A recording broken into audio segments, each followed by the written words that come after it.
시청자 여러분 안녕하십니까? 하루의 뉴스를 정리해드리는 YTN 뉴스나이트입니다. 김기현 의원이 과반 득표에 성공하면서 결선 투표 없이 국민의힘 새 대표로 선출됐습니다. 최고위원도 모두 친윤 주자들로 채워지게 됐습니다. 잠시 뒤 국민의힘 전당대회 결과 정리하고 또 분석도 해보겠습니다. 먼저 오늘의 헤드라인부터 확인하시죠.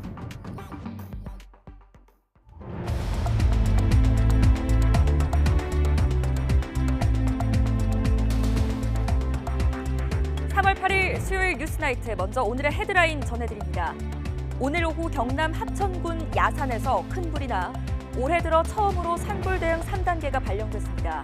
주민 200여 명이 긴급 대피한 가운데 당국은 야간 진화 체제를 구축하고 불길 확산 차단에 주력하고 있습니다. 조합장 선거가 치러지던 전북 순창의 지역 농협 건물 앞에서 1톤 트럭이 투표 대기줄을 덮쳐 4명이 숨지고 10여 명이 다쳤습니다. 70대 노인의 운전미숙 때문으로 추정되는데 투표장이 가장 붐비는 시각에 사고가 나 피해가 컸습니다. 내년 총선을 진두지휘할 국민의힘 새 당대표에 김기현 의원이 선출됐습니다. 김 대표는 당이 하나로 뭉쳐서 총선을 반드시 승리로 이끌자고 역설했습니다. 윤석열 대통령이 다음 달 26일 미국을 국빈 방문해서 바이든 대통령과 대북 억제 강화 등을 놓고 정상회담을 합니다. 5월까지 한미일 회담이 연쇄적으로 이어지며 삼각공조도 속도를 낼 전망입니다. 제롬 파월 미국 연방준비제도 의장의 매파적 발언으로 긴축 공포가 다시 커지면서 우리 금융시장이 크게 출렁였습니다. 기준금리 역전폭이 커질 수 있다는 전망까지 나오면서 이미 금리를 동결했던 한국은행이 난감한 처지가 됐습니다.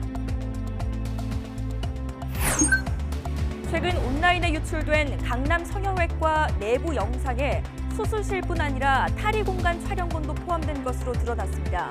영상이 퍼진 피해자만 10명이 넘고 일부는 얼굴을 알아볼 수 있을 정도인데 병원 조치는 의문투성입니다. 오늘 오후 2시 경남 합천군 용주면 월평리에서 산불이 발생했습니다. 주민 200여 명이 긴급 대피했는데 산림당국은 야간 진화 체제로 전원하고 확산을 막고 있습니다. 자, 취재기자 전화로 연결해서 알아보겠습니다. 김승환 기자. 네, 전국부입니다. 산불이 발생한 지 이제 7시간이 넘었습니다. 현재 상황 어떤가요? 네, 저녁 9시 기준 진화율은 50% 정도로 밤사이 산불이 모두 꺼지긴 어려운 상황입니다. 산불이 발생한 건 오늘 오후 2시쯤 경남 합천군 월평리에서입니다. 다행히 인명피해는 없는데 산불 확산 우려로 모두 119가구 214명이 주변 마을회관 등에 대피해 있습니다. 산림당국은 오후 2시 반쯤 산불 대응 2단계를 발령한 데 이어 오후 5시 반쯤에 대응 3단계를 발령했습니다. 대응 3단계가 발령된 건 올해 들어 처음입니다. 일단 해가 진 뒤 진화 헬기는 모두 철수한 상황인데요. 산림청은 저녁 7시부터 야간 진화 체계로 전환하고 열화상 드론을 활용하는 가운데 산불 특수진화대 등 693명을 밤사이 투입합니다. 내일 아침 6시 51분 일출과 동시에 진화 헬기 35대를 투입해서 가급적 오전 중에 주부를 진화하도록 최대한 노력해 나가겠습니다. 한때 순간 풍속 초속이 12m의 강한 바람이 불어서 진화에 어려움을 겪었지만 해가 진 뒤에는 초속 4m로 바람이 잦아들었습니다. 저녁 9시 현재 산불 영향구역은 162헥타르, 잔여 화선은 3.5km로 추정됩니다. 한전은 산불구역 근처에 송전탑 가동을 중단하고 전력을 우회 공급하고 있습니다. 지금까지 전국부에서 전해드렸습니다. 그럼 산림청 정철호 대변인 연결해서 산불과 진화 관련 내용 정리해보겠습니다. 전화로 연결되어 있습니다. 정철호 대변인 안녕하세요. 네, 안녕하십니까. 아무래도 오늘 잠들기 쉽지 않는 밤이 될 것 같습니다. 네, 그렇습니다. 자, 산림당국이 오후 5시 반쯤에 대응 단계를 3단계로 올렸습니다. 우선 네. 이 3단계 격상의 의미가 좀 있을 것 같아요. 어떤 건가요? 네네. 그러니까 저희가 이제 산불 규모에 따라서 단계를 올리는데 3단계는 이제 규모가 한 100헥타 이상, 축구장으로 따지면 한 130개 규모 정도가 되는데요. 요 100헥타 이상이 예상이 될 때 이제 발령을 하게 되고요. 산불 규모가 커지니까 그만큼 이제 인력이나 장비가 많이 필요하기 때문에 3단계로 격상이 되면 지금의 합천군수에서 경남도지사로 지휘권 또 이관이 되고 그래서 합천군뿐만 아니라 인근에 있는 시군의 진화 인력과 장비까지 동원을 해서 진화를 하게 되고요. 예. 저희 산림청도 이제 국방부나 소방 이런 가용한 헬기를 총동원하게 됩니다. 예. 가용한 자원들을 다 한다라고 보면 될 것 같은데 그만큼 지금 그렇습니다. 산불 상황이 심각하다는 걸 알 수가 있습니다. 문제는요. 조건들을 봤을 때 건조한 날씨 그리고 지금 조금 전에 상황을 봤을 때 강풍이 불었습니다. 네. 지금 현재는 어떻습니까? 진화 계속 어려움이 있는 건가요? 맞습니다. 그 산불이 나고 저희가 한 30분도 안 돼서 이제 2단계 발령을 했는데요. 당시에는 아주 강한 바람이 불었습니다. 그러니까 그 산이 낙엽이 바짝 말라 있는 상태에서 강한 바람이 불다 보니까 걷잡을 수 없이 이제 바람이 불고 또 그 지역이 불에 잘 타는 소나무림인데다 또 일부 산악 지형이 있어서 예. 여러 가지 진화에 어려움이 있었는데 지금 이제 밤이 되면서 바람이 조금 잦아들어가지고 현재 이제 소강 상태에 접어들어 있는 상태입니다. 바람에 새기고 또 이제 점점 가면서 이제 2, 3m로 조금 더 잦아들고 있는 상태입니다. 바람이 좀 잦아드는 이 순간이 밤이라는 게 좀 안타깝네요. 밝을 네네. 때는 좀 물 뿌릴 수 있고 헬기가 네네. 좀 투입이 될 수 있는데 자 그렇다면 낮에는 헬기를 동원한 진화 작업을 했지만 야간에 헬기 동원이 힘든 상황이에요. 그럼 야간 네네. 진화 작업 저희가 알기로는 이렇게 더 번지지 않게 막는 정도로 알고 있는데 그 정도인가 아니면 뭐 더 적극적인 게 있나요?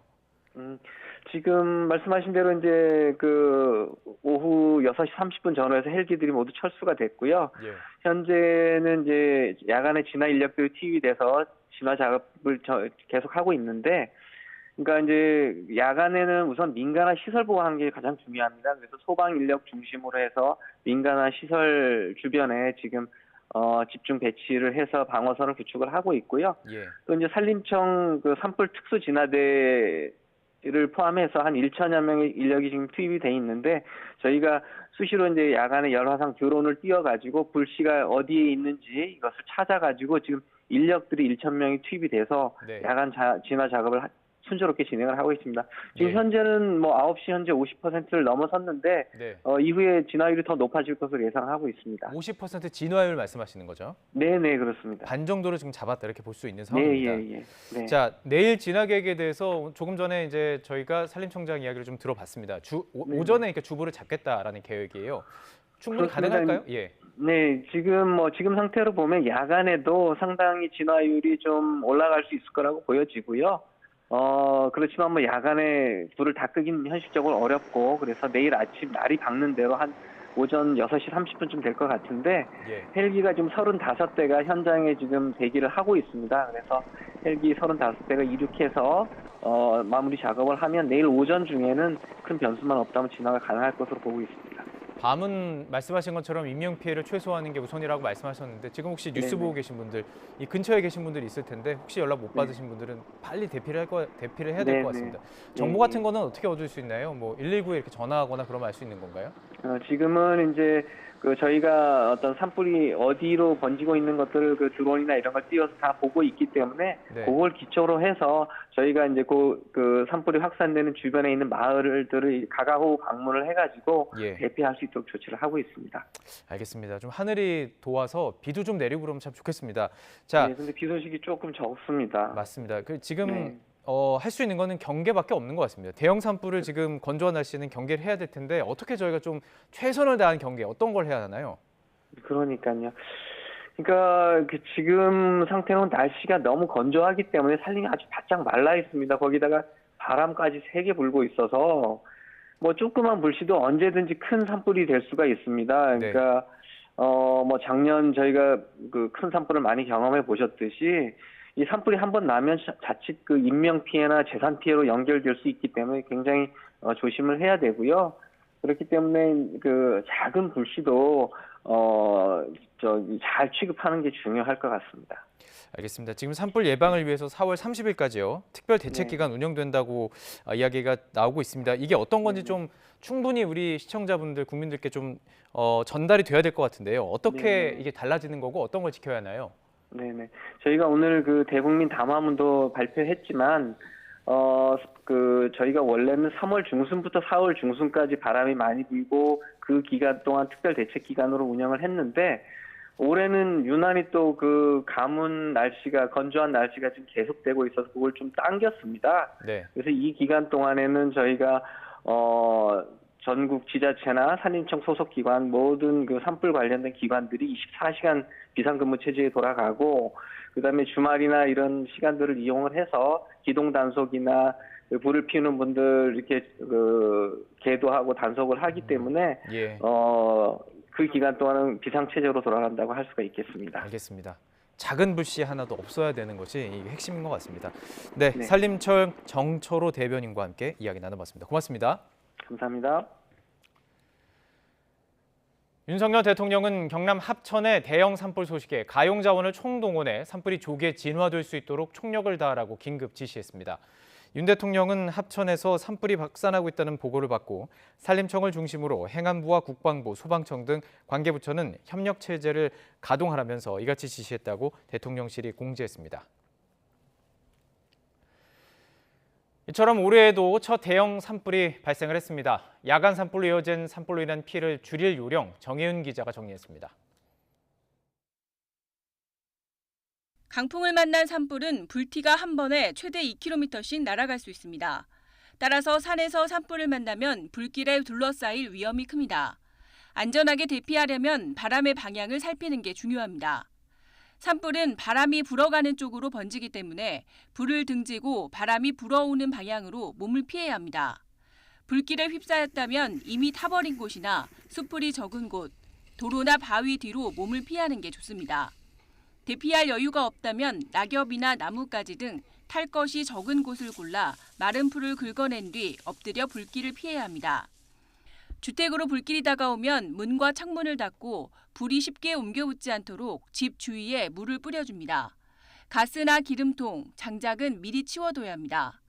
산에 인접한 지역에서는 평소 대피로와 대피 장소를 파악해두는 것이 필요합니다. 등반객도 마찬가지입니다.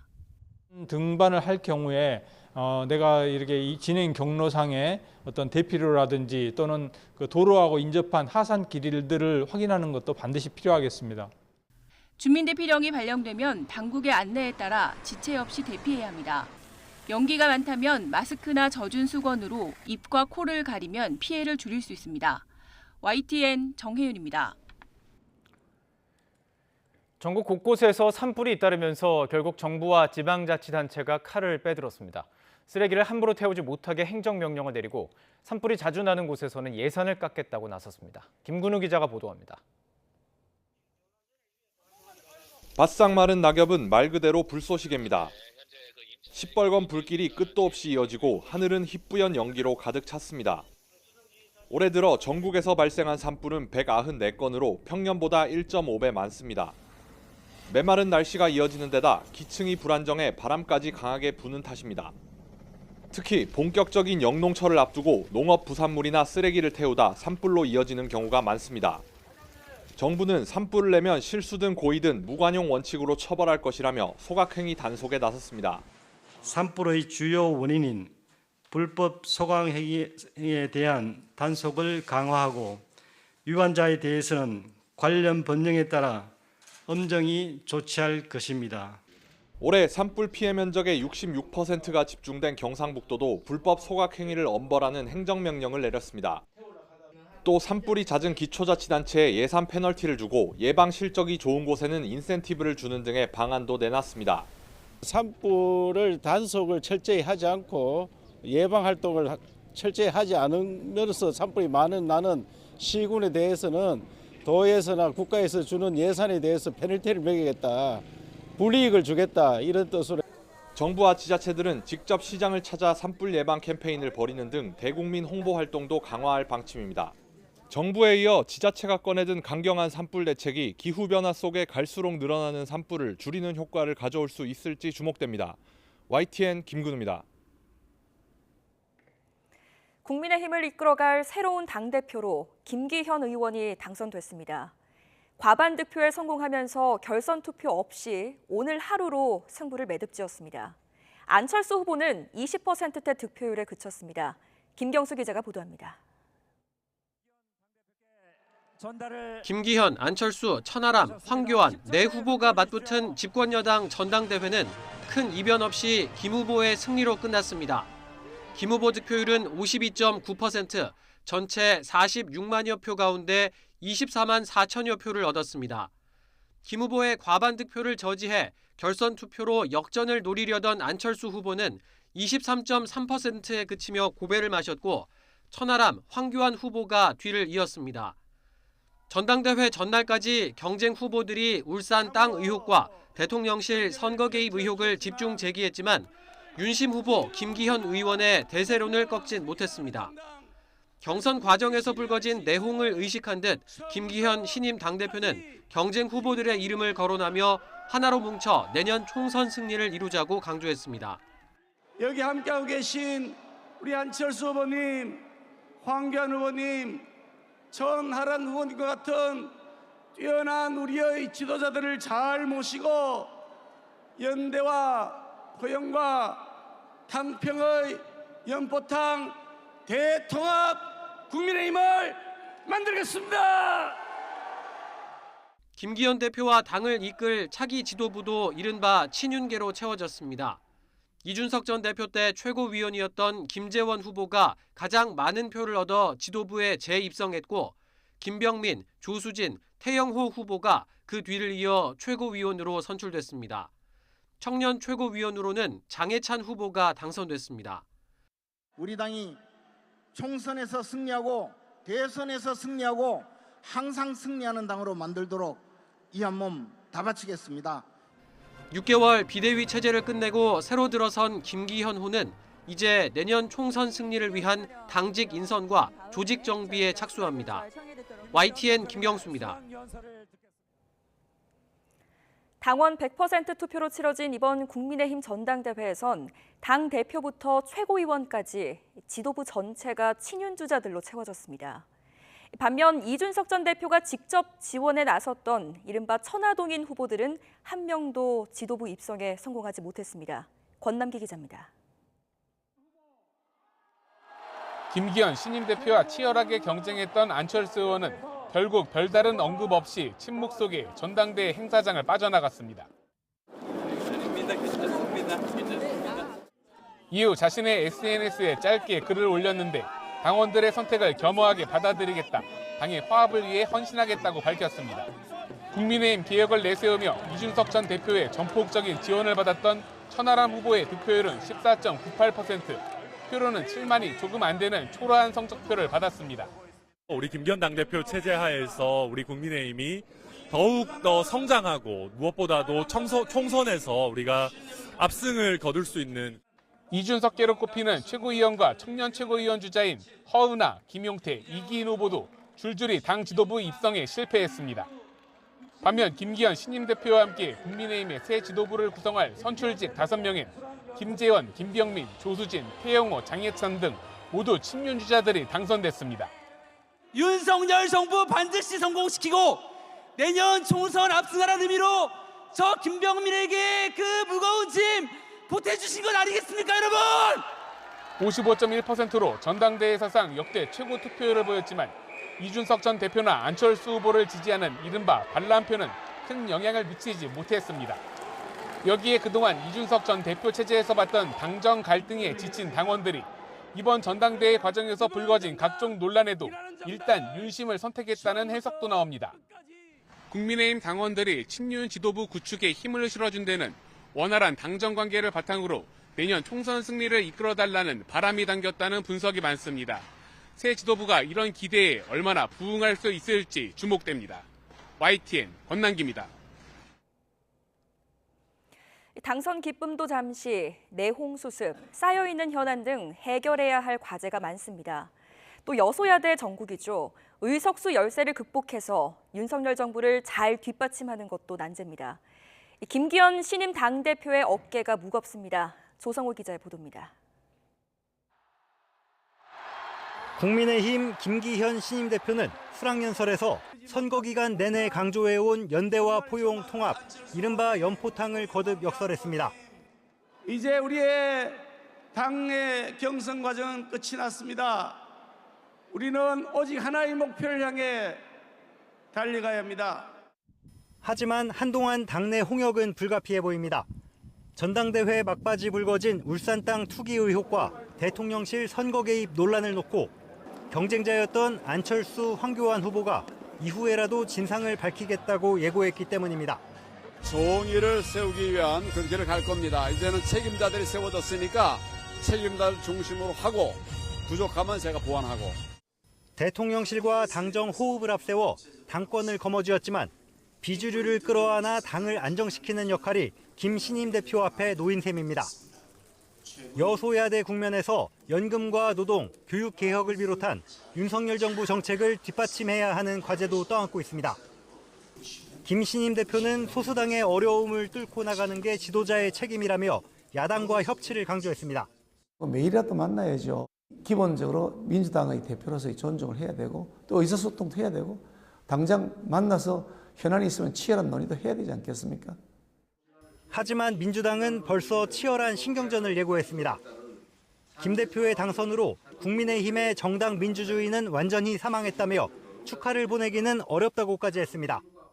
이제 여당을 장악한 제왕적 대통령만이 남아 대리 대표를 허수아비로 세운 채 군림할 것입니다.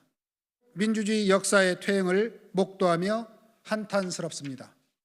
취임과 동시에 대장동, 김건희 여사 관련 쌍특검, 정부의 강제징용 해법에 대한 비판 등 연일 공세 수위를 높이는 야권과 전국 주도권을 놓고 정면 승부가 불가피한 겁니다. 팽팽한 대치 전선은 내년 총선이 다가올수록 더 가팔라질 수밖에 없습니다.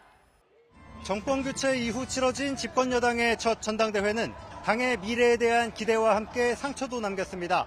특히 내년 총선을 앞두고 김기현 신임 대표가 당을 하나로 묶는 리더십을 발휘할 수 있을지 당 안팎의 시선이 쏠려 있습니다. YTN 조성호입니다. 네, 이번 국민의힘 전당대회 윤석열 대통령의 모습도 볼 수 있었죠.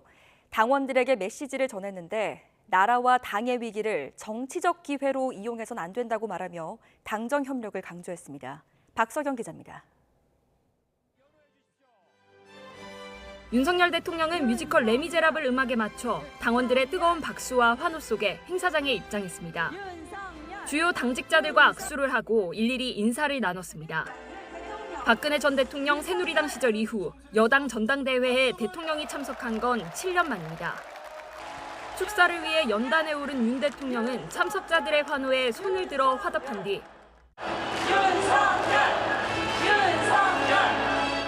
당선 1주년을 기념해 대선 당시 상징이기도 했던 어퍼컷 세리머니를 선보였습니다. 이어 당내 선거에서는 승자 패자가 없다, 국민만을 생각해야 한다는 말도 즉석에서 덧붙이며 당정 협력을 주문했습니다. 우리 국민의힘 당내 선거에서는 승자도 패자도 없습니다.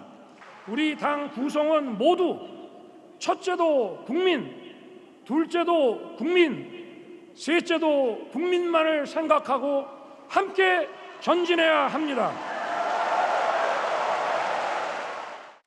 윤 대통령은 또 당과 나라의 위기를 정치적 기회로 악용해선 안 된다고 강조했습니다. 나라의 위기 그리고 당의 위기를 정치적 기회로 악용하면 절대 안 됩니다.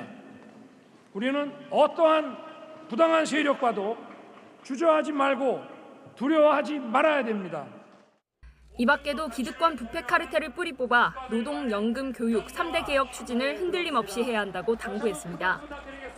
윤 대통령이 돌아간 뒤 개표 직전까지 각 후보들은 질의응답 시간을 갖고 퍼포먼스를 보였습니다. 김기현 신임 당대표는 고통을 감수하는 힘이 좌우명이라고 밝혔고 때로는 희생도 따르고 때로는 고통도 따르겠지만 그것을 감수하고 뚫고 나갈 수 있는 힘, 그것이 바로 삶의 가치다. 안철수 후보는 좋아하는 노래 한 소절을 불렀습니다. 한 소절만 할 테니까 양해 부탁드립니다. 이 부산 갈매기 너는 벌써 나를 잊었나. 윤 대통령 퇴장곡으로는 걸그룹 노래가, 공연에선 인기를 끈 만화의 주제곡이 나오기도 했는데 최근 급증한 젊은 당원을 고려한 것으로 보입니다. 대통령실은 개혁과 혁신은 쉬운 일이 아니지만 모두가 개혁 주체로서 힘을 모아달라는 게 윤 대통령 모두 발언에 담긴 뜻이라고 부연했습니다. YTN 박석영입니다. 조합장 동시 선거가 치러지던 농협 주차장에서 1톤 트럭이 투표를 위해 대기하고 있던 사람들로 돌진해 4명이 숨지고 16명이 다쳤습니다. 오늘 오전 10시 반쯤 전라북도 순창군 구림면 운남리 구림 농협 주차장에서 1톤 트럭이 조합장 선거를 기다리던 인파를 향해 돌진했습니다. 이 사고로 70대 남성 1명과 80대 여성 1명 등 4명이 숨졌고 나머지 중경상자가 모두 16명으로 파악됐습니다. 사고는 74살 남성이 1톤 포토트럭으로 보행자들을 치면서 발생했습니다. 경찰은 이 남성이 사고 지점 인근 농협창고에서 비료를 싣고 나오다 브레이크 대신 엑셀을 밟은 것으로 보고 정확한 경위를 조사하고 있습니다. 이번 사고는 일단 고령 운전자의 운전 미숙 때문으로 발생한 것으로 추정되고 있습니다. 그런데 조합장 선거 투표장이 붐비면서 밖으로 긴 대기줄이 만들어졌는데 하필 이때 사고가 발생하면서 피해가 더 커졌습니다. 오정곤 기자의 보도입니다. 브레이크를 밟아야 하는데 잘못 알고 가속 페달을 밟았다고 진술한 사고 트럭 운전자. 74살 할아버지인데 평상시에도 차를 잘 몰고 다녔고 운전면허 적성 검사를 받은 지도 얼마 안 된 상태인 것으로 확인됐습니다. 평상시에도 차 잘 몰고 다니셨어요? 네, 잘 다녀요. 근데 예. 맥주를 좋아하거든. 근데 술 하나 안 먹었어. 예. 오늘은. 예. 근데 어떻게 그 사고를 내는가 모르겠어. 사고 직후 경찰의 음주 측정과 약물 검사에서도 모두 음성이 나왔습니다. 현재로서는 평상시에는 괜찮던 고령 운전자의 한 번의 치명적 실수가 만든 참사로 보이는데 사고 시점 때문에 피해가 더 커졌습니다. 전국적으로 동시에 하루 만에 치러지는 농협 조합장 선거. 게다가 투표자가 가장 많이 몰리는 시간에 하필 사달이 난 겁니다. 네, 이곳 구림면의 조합장 선거 투표장은 이곳 한 곳이었다고 합니다. 그런데 한꺼번에 투표자들이 몰리면서 투표장 앞으로 디귿자 형태로 길게 줄을 설 수밖에 없었다고 합니다. 선거 관계자들과 경찰이 투표장 안팎에서 안내와 교통 통제를 하고 있었는데 사람들이 많아지면서 불가피하게 긴 줄이 형성됐다는 겁니다. 투표장이 여기인데요. 여기에서부터 일렬로 해가지고 디귿자형으로 이렇게 서 있습니다. 제가 대략 보기에는 40명 정도 있었습니다. 사망자를 포함해서 20여 명의 주민들이 한꺼번에 변을 당한 상황을 지켜본 터라 시골 마을의 깊은 슬픔은 쉽게 가라앉지 않을 것으로 보입니다. YTN 오정곤입니다. 화천대유 대주주 김만배 씨가 대장동 사업과 관련한 범죄 수익을 숨긴 혐의로 추가로 재판에 넘겨졌습니다. 다만 검찰은 이재명 민주당 대표에 대해서는 아직 재판에 넘길 단계는 아니라고 보고 보강 수사를 이어가기로 했습니다. 김다연 기자가 보도합니다. 화천대유 대주주 김만배 씨가 구속기간 만료를 하루 앞두고 또다시 재판에 넘겨졌습니다. 대장동 사업과 관련한 범죄 수익을 은닉한 혐의 등 4가지가 적용됐습니다. 검찰은 공소장에 김 씨가 재작년 10월부터 지난해 11월까지 범죄 수익 390억 원 상당을 수표로 뽑아 차명 오피스텔과 대여 금고에 숨겼다고 적었습니다. 구속 당시보다 은닉자금 50억 원을 더 찾은 겁니다.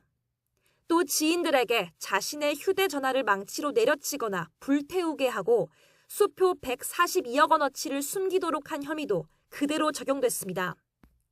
여기에 재작년 7월부터 10월 사이 수사기관의 추징 보전에 대비하기 위해 자신과 아내 명의로 농지를 매입하면서 허위 경력으로 농지 취득 자격 증명을 발급받은 혐의가 새로 추가됐습니다. 애초 김 씨 기소 즈음 이재명 민주당 대표에 대한 처분 방식과 시점도 윤곽이 드러날 거란 관측이 나왔지만 검찰은 이 대표에 대해선 보강 수사를 이어가기로 했습니다. 검찰은 이 대표 체포 동의안이 부결된 뒤 이 대표 측이 김 씨로부터 천화동인 1호 지분을 받기로 했다는 428억 원 약정 의혹을 포함해 남은 대장동 수사를 이어왔습니다. 검찰이 김 씨 구속기한 동안 이 대표와 연관된 유의미한 진술을 얼마나 확보하느냐가 관건이었지만 김 씨는 검찰 조사에서 입을 열지 않았던 거로 전해졌습니다. 결국 검찰은 시간에 쫓겨 처분하기보단 탄탄하게 공소 논리를 세우는 쪽을 택한 거로 보입니다. 검찰은 이미 물증도 충분히 확보했다는 입장이지만 이 대표 측은 신빙성 없는 진술에만 의존한 수사라는 비판을 쏟아내고 있습니다. 검찰에 목이 잡혀 궁박해진 이들의 바뀐 진술 말고는 그 장기간의 대규모 먼지털이 수사에도 아무 증거가 나오지 않습니다. 검찰 관계자는 이 대표 관련 자료가 워낙 방대한 상황이라며 보강 수사와 함께 대장동 수사의 또 다른 한 축인 로비 의혹 수사도 계속 이어나갈 계획이라고 강조했습니다. YTN 김다연입니다. 유튜브에서 이재명 더불어민주당 대표에게 불리한 주장을 이어가고 있는 유동규 전 성남도시개발공사 기획본부장이 유튜브 출연을 중단하지 않겠다고 밝혔습니다. 유 전 본부장은 오늘 서울중앙지방법원에서 열린 위례신도시 개발 특혜 사건 공판에 출석하기 전 유튜브 활동을 계속할 것인지 묻는 취재진의 질문에 이같이 답했습니다. 유 전 본부장은 민주당의 많은 분이 유튜브를 하고 있고 방송에도 나와 일방적으로 자신을 매도하고 있다며 이런 상황에 재판과 관련 없는 주변 이야기를 못하게 하는 건 비민주적인 건 아닌가 싶다고 덧붙였습니다. 계열사를 부당하게 지원하고 회사 돈을 사적으로 쓴 혐의를 받고 있는 조현범 한국타이어 회장이 구속 전 피의자 신문을 위해서 법원에 출석했습니다. 구속영장이 발부된다면 현 정부 들어 처음 구속되는 대기업 총수란 불명예를 안게 됩니다. 김혜린 기자가 보도합니다. 구속 전 피의자 신문을 위해 법원의 모습을 드러낸 조현범 한국타이어 회장. 혐의를 인정하는지 등을 묻는 취재진의 질문에 묵묵부답으로 일관했습니다. 왜 회사 돈으로 집수리랑 차량 구입하셨나요? 배임혐의 인정하십니까? 한 말씀만 부탁드립니다. 앞서 검찰은 조 회장을 피의자 신분으로 불러 조사한 지 일주일 만인 그제 조 회장에 대해 구속영장을 청구했습니다. 적용된 혐의는 배임과 횡령, 공정거래법 위반입니다. 조 회장은 계열사인 프리시전 웍스의 타이어 제조 설비를 경쟁사보다 비싸게 사는 식으로 이익을 몰아주고 별도 법인을 통해 배당금을 챙기면서 회사에 손해를 끼친 혐의를 받습니다.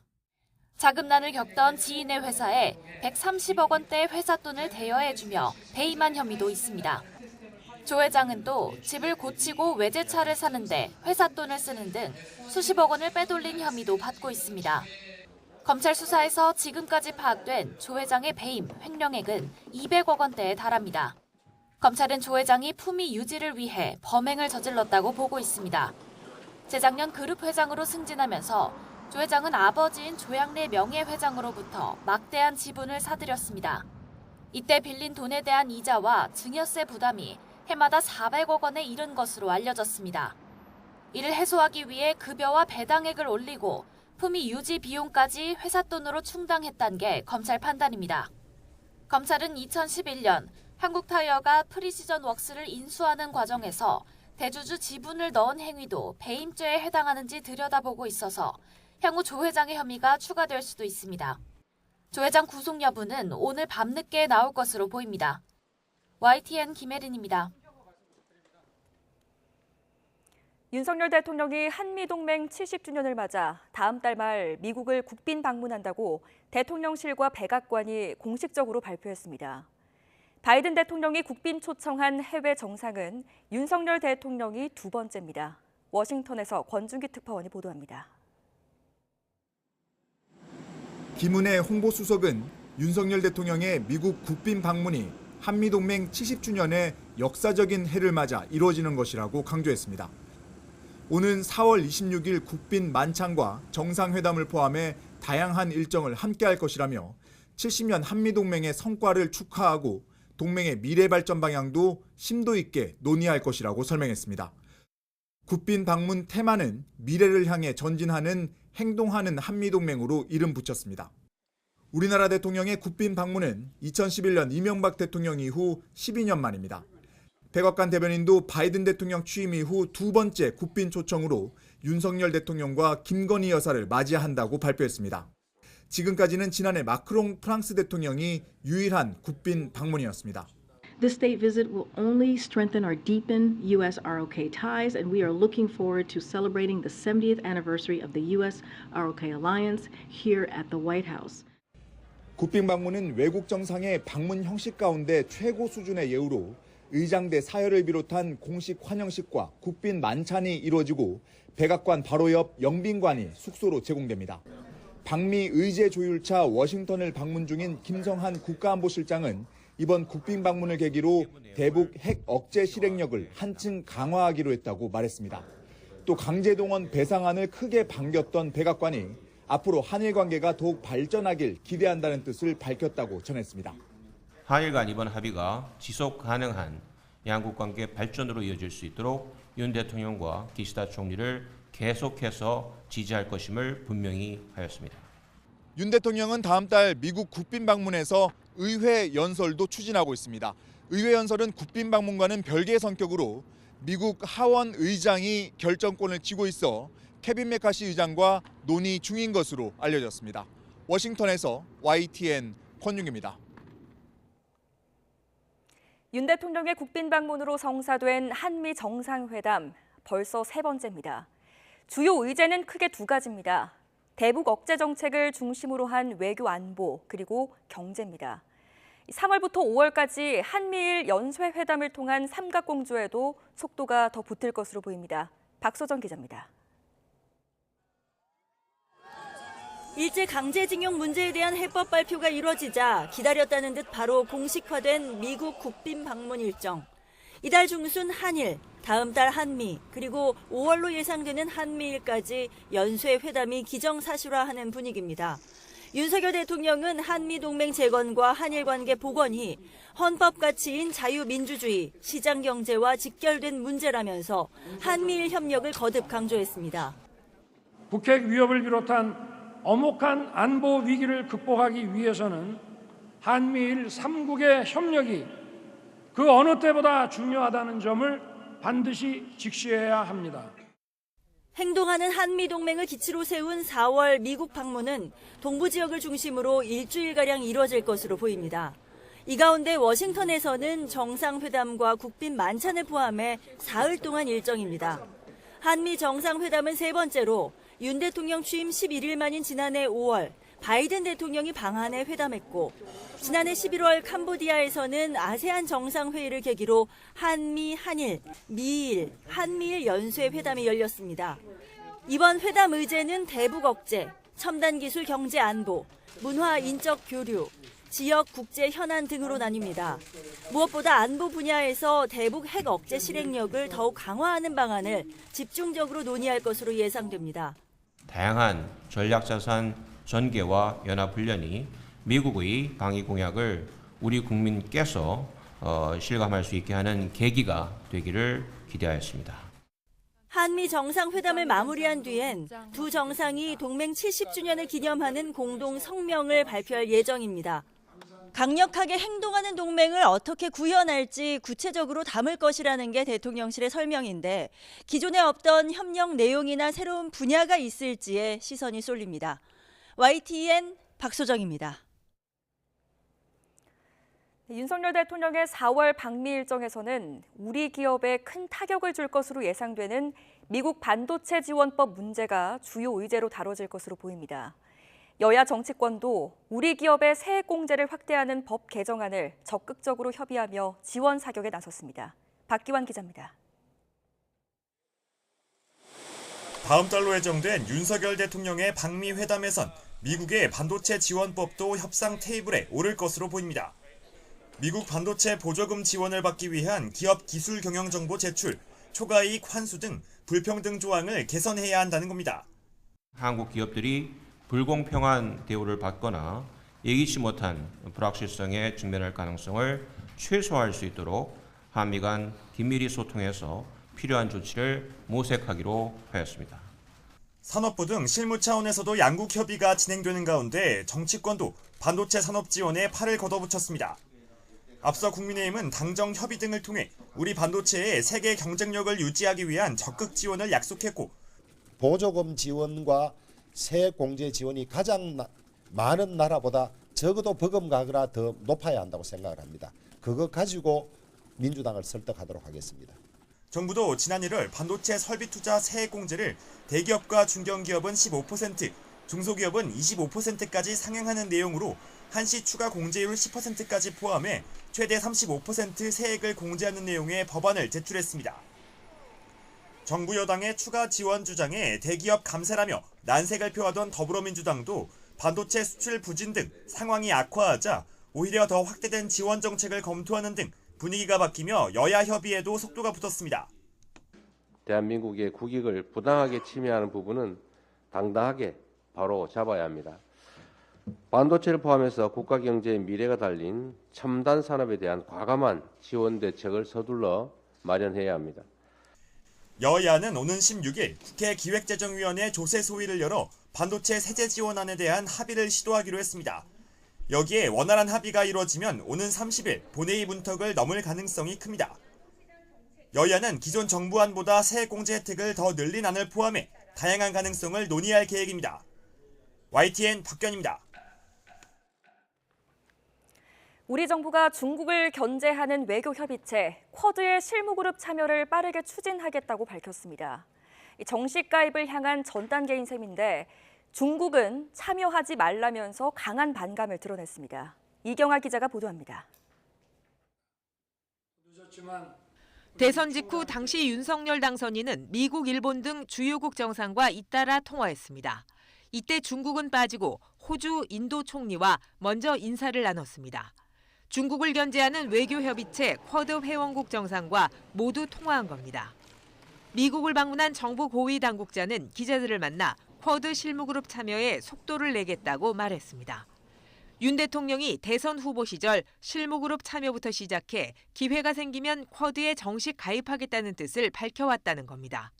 구체적으로는 당시 외교안보 공약에 언급된 쿼드 산하 백신과 기후변화, 신기술 분야 실무그룹이 대상이 될 것으로 보입니다. 미국이 한국의 쿼드 참여를 기대해온 만큼 본격적으로 활동을 시작하면 한미동맹도 한층 강화될 것으로 정부는 보고 있습니다. 악화한 한일 관계 속에 한국의 참여에 부정적이던 일본이 강제동원 해법 발표 후 어떤 입장을 보일지도 지켜봐야 할 대목입니다. 다만 공통과제를 논의하는 실무그룹과 달리 정식 회원국 가입은 양날의 칼이 될 수도 있습니다. 쿼드를 자국을 고립시키려는 미국의 전략으로 보는 중국이 강한 반감을 드러내고 있기 때문입니다. 당장 마우닝 중국 외교부 대변인은 한국의 실무그룹 참여와 관련해 폐쇄적이고 배타적인 소그룹 활동을 하지 말기를 바란다고 견제했습니다. 정작 쿼드 회원국인 인도도 중국과의 관계를 고려해 강력한 대중국 압박에 나서는 것은 꺼리는 상황입니다. 앞으로 정부의 쿼드 참여 방식과 속도에 따라 중국과의 외교 갈등이 깊어질 가능성도 배제할 수 없을 것으로 보입니다. YTN 이경아입니다. 제롬 파월 미국 연방준비제도 의장의 매파적 발언으로 증시는 하락하고 환율은 급등하는 등 우리 금융시장이 휘청였습니다. 우리나라와 미국의 기준금리 역전폭이 커질 수 있다는 전망이 나오면서 다음 달 금융통화위원회를 앞둔 한국은행 고민이 깊어졌습니다. 조태현 기자가 취재했습니다. 미국 상원 은행위원회에 출석한 제롬 파월 미국 연방준비제도 의장. 파월 의장의 발언은 물가 상승률 둔화 과정이 시작됐다던 지난달과는 완전히 달라졌습니다. The latest economic data have come in stronger than expected, which suggests that the ultimate level of interest rates is likely to be higher than previously anticipated. 미국 긴축에 대한 공포가 다시 커지며 국내 금융시장은 출렁였습니다. 코스피는 1% 넘게 하락해 2,430선으로 내려섰습니다. 원달러 환율도 다시 치솟았습니다. 장 초반부터 급등하기 시작했고 결국 하루 만에 22원이나 오른 1,321.4원으로 거래를 마쳤습니다. 빅스텝의 가능성도 여러 차례 나오고 있는 상황이라 근본적으로 봤을 때는 미국 금리가 예측보다 높게 올라가고 그리고 장기간 높을 것이다라는 이런 것들이 가장 큰 영향을 미치지 않았나 이렇게 평가하고 있습니다. 미국에 한 발 앞서 기준금리 동결을 결정한 한국은행은 난감한 처지가 됐습니다. 미국 연방준비제도가 이번 달에 기준금리를 0.25%포인트 대신 0.5%포인트 인상한다면 금리 역전폭은 1.75%포인트까지 커지기 때문입니다. 그럴 경우 자금이 미국 달러로 쏠리면서 원달러 환율이 더욱 상승할 수 있습니다. 이에 다음 달 금융통화위원회에선 다시 인상 기조로 돌아설 수 있다는 전망이 나옵니다. 수입 원자재 가격이 상승을 하거나 수입품의 국내 원화 표시 가격이 상승을 해서 그게 국내 소비자 물가 상승 요인이 될 수가 있습니다. 그래서 한국은행에서 좀 고심을 해서 만약에 국내 기준금리를 갖다가 0.25%포인트를 올릴 수도 있는데요. 다만 미국이 실제로 극단적인 긴축 기조를 이어가게 될지 확실치 않습니다. 또 경기 침체나 각종 대출 연체율 상승 등 금융 안정 측면에서도 부작용 우려가 커지고 있습니다. 그런 만큼 기준금리 동결이 유력하다는 분석도 여전히 적지 않습니다. YTN 조태현입니다. 우리 정부의 강제동원 해법안이 발표된 뒤 한일 관계가 개선될 것이란 전망에 힘이 실리고 있습니다. 하지만 한일 사이엔 안보와 역사, 경제에 걸쳐서 풀어야 할 현안들이 산적해 있죠. 상황을 너무 긍정적으로만 보기에는 무리가 있다는 지적입니다. 도쿄에서 김세호 특파원의 보도입니다. 조선인이 강제 동원됐던 사도광산을 유네스코 세계문화유산으로 등재하겠다는 일본. 우리 정부가 강제동원 해법안을 발표한 지 불과 하루 만에 일본 담당 장관은 사도광산의 세계유산 등재를 계속 추진한다고 밝혔습니다. 佐渡の金山の世界遺産登録に向けた取り組みというのは、別の案件であると考えておりまして、 일본 강요의 이 같은 발언은 강제 노역 문제에 대한 일본의 그릇된 인식을 보여주는 것으로 역대 일본 정부의 역사 인식을 계승한다는 기시다 후미오 총리 발언의 진위를 무색하게 하고 있습니다. 일본은 또 후쿠시마 제1원전에서 나오는 방사성 오염수를 올 상반기에 해양 방류하겠다는 방침을 분명히 하고 있습니다. 福島の復興を実現するためにはALPS処理水の処分は先送りできない課題であると。 오염수 해양 방류 강행은 일본 어민뿐만 아니라 우리 업계의 강력한 반대와 반발을 불러올 것이 명백합니다. 한일 정보 보호 협정 지소미아도 일본 정부의 무역 보복 조치로 문재인 정부가 종료와 종료 효력 정지 통보를 하며 법적 위치가 애매한 상태입니다. 地域の平和と安定に寄与するものと認識しており、本件に関する韓国側の検討状況を注視しています。 우리 정부의 강제동원 해법 발표로 악화한 한일 관계에 개선의 여지가 생겼다는 점은 분명합니다. 하지만 한일 간 남아있는 각 분야에 걸친 여러 현안들도 해결이 녹록치 않아 한일 관계에 대한 긍정적인 전망을 내놓기에는 여전히 조심스러워 보입니다. 도쿄에서 YTN 김세호입니다.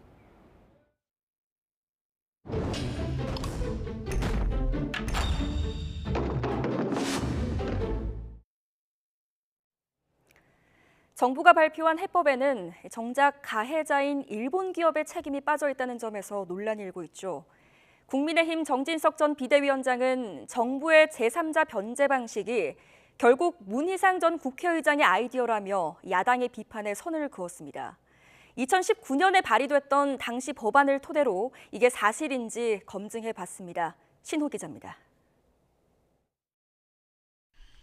외교부는 일제강제동원 피해자 대법원 판결금 지급 해법으로 제3자 변제 방식을 제시했습니다. 판결금 지급 주체는 일본 기업이 아닌 국내 피해자 지원재단 우리 기업입니다. 그리고 일본 기업의 자발적인 기여로 호응해 오기를 기대합니다. 일본 전범 기업의 배상 책임을 묻지 않는 정부 해법에 피해자 단체와 야당은 강력하게 반대하고 있습니다. 그러자 정진석 전 국민의힘 비대위원장은 제3자 변제 방식이 결국 민주당 출신 국회의장이 추진했던 안과 같은 맥락이라는 주장을 펼쳤습니다. 지금 제3자 변제가 우리 아이디어인 것 같습니까? 민주당의 아이디어입니다. 문희상의 아이디어예요. 그래서 지난 2019년 문희상 의원 대표 발의 법안을 확인해봤습니다. 기금을 조성하는 방식으로 우리나라 또는 일본 기업의 기부금, 한일 양국 국민의 기부금, 정부, 국제기구, 단체 등의 기부금을 명시했습니다. 이번에 정부가 발표한 제3자 변제 방식에는 일본 기업이나 정부, 국민의 기여는 빠져 있다는 점에서 결정적인 차이가 있습니다. 한일 기업과 정부, 국민이 참여한다는 뜻에서 2+2+ 알파로도 불렸던 문희상 안의 당사자에게 전화를 걸어 물어봤습니다. 문희상 전 국회의장의 첫 마디는 하늘과 땅만큼 차이가 크다였습니다. 지금 정부가 추진하듯 재단 정관을 고치는 방식으로는 안 되고 재단 설립을 위한 법률을 만들어 추진해야 피해자도 국민도 동의할 수 있다고 설명했습니다. 책임을 묻는 방법에 대해서는 일본 기업들도 기꺼이 재단에 참여하겠다고 했고 꽤 구체적인 논의까지 있었는데 일본 정부가 막았다고 말했습니다. 따라서 이번에 정부가 발표한 제3자 변제 방식이 문희상 아이디어라고 한 정진석 전 비대위원장의 발언은 대체로 사실로 보기 어렵습니다. 정전 비대위원장은 이제 문희상안을 놓고 특별법 제정 논의를 해보자고 야당에 제안했는데 문 전 의장이 20대 국회에서 발의했던 법안은 이미 3년 전 21대 국회 개원과 동시에 윤상현 의원 등 국민의힘 의원 12명 이름으로 다시 발의돼 있습니다. 강제동원 희생자 지원 특별법 개정안과 기억, 화해, 미래재단 법안의 제목부터 내용까지 모두 똑같습니다. YTN 신호입니다. 대통령 자문기구인 민주평화통일자문회의 석동현 사무처장은 일본의 사죄 요구를 그만하자는 자신의 주장이 반일 감정으로 정치적으로 악용하는 세력을 향해 쓴 글이었다고 밝혔습니다. 석 처장은 오늘 페이스북을 통해 우리 국민의 감정을 함부로 폄훼하려는 뜻이 아니라 더 이상 반일 프레임으로 한국의 미래를 발목 잡지 말아달라는 경고의 뜻이라며 이같이 말했습니다. 석 처장은 배상 문제의 실마리가 풀리면 남북 평화 통일에도 도움이 되고 교착 상태에 빠진 한일 양국의 공동 미래 번영도 새로운 단계로 도약할 수 있다며 정부의 강제징용 배상 해법을 거듭 옹호했습니다. 최근 온라인에 유출된 서울 강남의 성형외과 내부 영상, 이 영상에는 수술실뿐만 아니라 탈의공간 촬영범도 포함이 되어 있었습니다. 경찰이 본격적인 수사에 착수했는데 관계 기관들이 유포된 영상들을 급하게 차단하고는 있지만 확산 속도가 워낙 빨라서 2차 피해가 걱정됩니다. 송재인 기자입니다. 최근 내부 IP 카메라 영상이 유출됐다며 경찰에 수사를 의뢰한 서울 강남의 유명 성형외과. 수술대에 누운 환자들이 찍힌 수술실 영상에 탈의 공간 영상까지 촬영본 30여 개가 흘러나간 거로 알려졌습니다. 온라인에 영상이 퍼진 피해자만 10명이 넘고 일부는 얼굴도 알아볼 수 있을 정도입니다. 병원의 조치는 의문투성입니다. 해당 병원은 폐쇄회로 TV가 아닌 IP 카메라를 설치했는데 이 경우 인터넷을 통해 외부와 연결돼 애초 보안에 취약하기 때문입니다. 그런데도 왜 IP 카메라를 뒀는지 환자 동의는 받고 촬영한 건지 의구심이 커지는 가운데 병원 측은 뚜렷한 답을 내놓지 않고 있습니다. 환자분들 안전이나 이런 의사제 대리수술 이런 문제로 먼저 직접 진료 보시는 것 때문에 펼치는 거라서 유출 경위 등을 밝혀내려는 경찰 수사는 이제 막 현장 조사를 마친 단계. 외부 해킹으로 영상이 빠져나갔을 가능성도 열어두고 IP 카메라 영상과 로그 기록 분석에 들어갔는데 유포자를 특정하기까지는 시간이 걸릴 것으로 보입니다. 영상에 등장한 환자들의 2차 피해는 그동안 계속될 수밖에 없는 상황입니다. 경찰과 여성가족부, 방송통신심의위원회가 함께 영상을 차단하곤 있지만 국내 불법 동영상 사이트에는 여전히 해당 영상이 게시돼 있습니다. 경찰은 이 영상을 퍼뜨리지 않고 보기만 하더라도 성폭력 처벌법에 따라 처벌 대상이 될 수 있다고 경고했습니다. YTN 송재인입니다.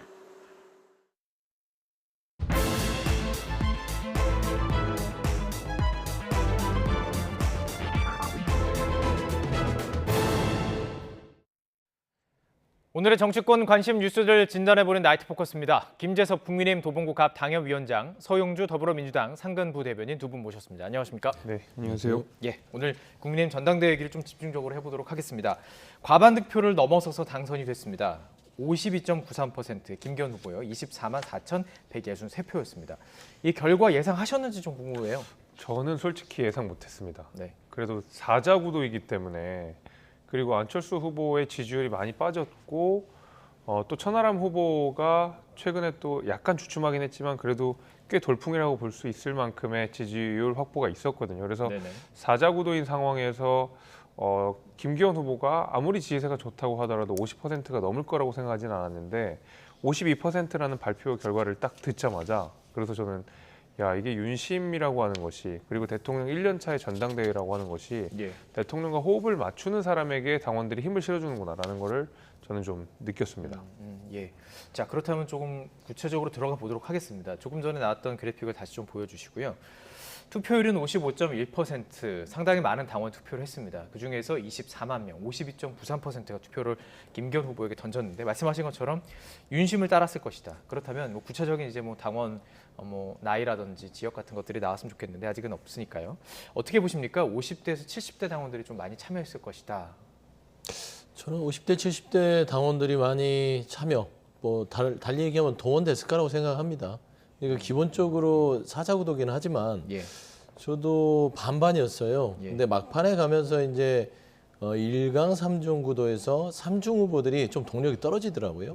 그러니까 하는 소리가 거의 비슷하고, 그러니까 김기현 후보에 대한 부동산에 대한 공격들 외에는 뚜렷하게 초반에 보여줬던 어떤 패기, 보수의 개혁 이런 메시지들은 사라졌고, 안철수 후보 자체는 처음부터 이것도 아니고 저것도 아닌 메시지로 조금 헤맸던 부분이 있어요. 그래서 그런 부분들이 후반전으로 가면서 김기현 후보, 특히 김기현 후보는 용산에서 낙점한 후보라고 얘기를 하지 않습니까? 그래서 어떤 절차적으로나 결과적으로나 봤을 때는 점점 말하자면 그 전당대회 8일 날에 어떤 그 대회가 다가올수록 특히 그 전부터 윤석열 대통령이 이 마지막 날 참석하겠다는 얘기가 들렸어요. 그랬으면 어떻게 됐을까요?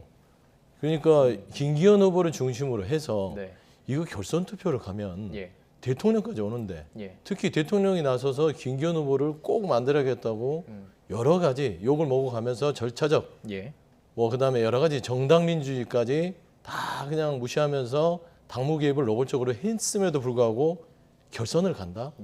그거는 윤석열 대통령 오늘 오셨다가 결선 가면 또 12일 날 와야 되잖아요.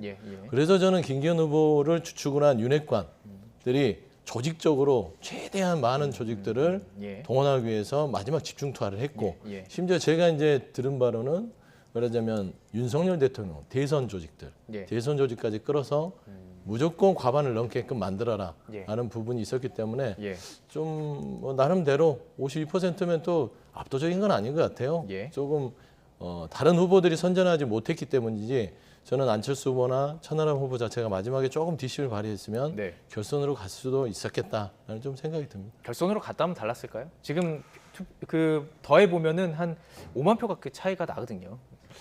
저는 결선에 갔다 하더라도 결과가 바뀌지 않았을 거라고 생각합니다. 막판에 사실 김기현 후보가 악재가 없었던 건 아니었거든요.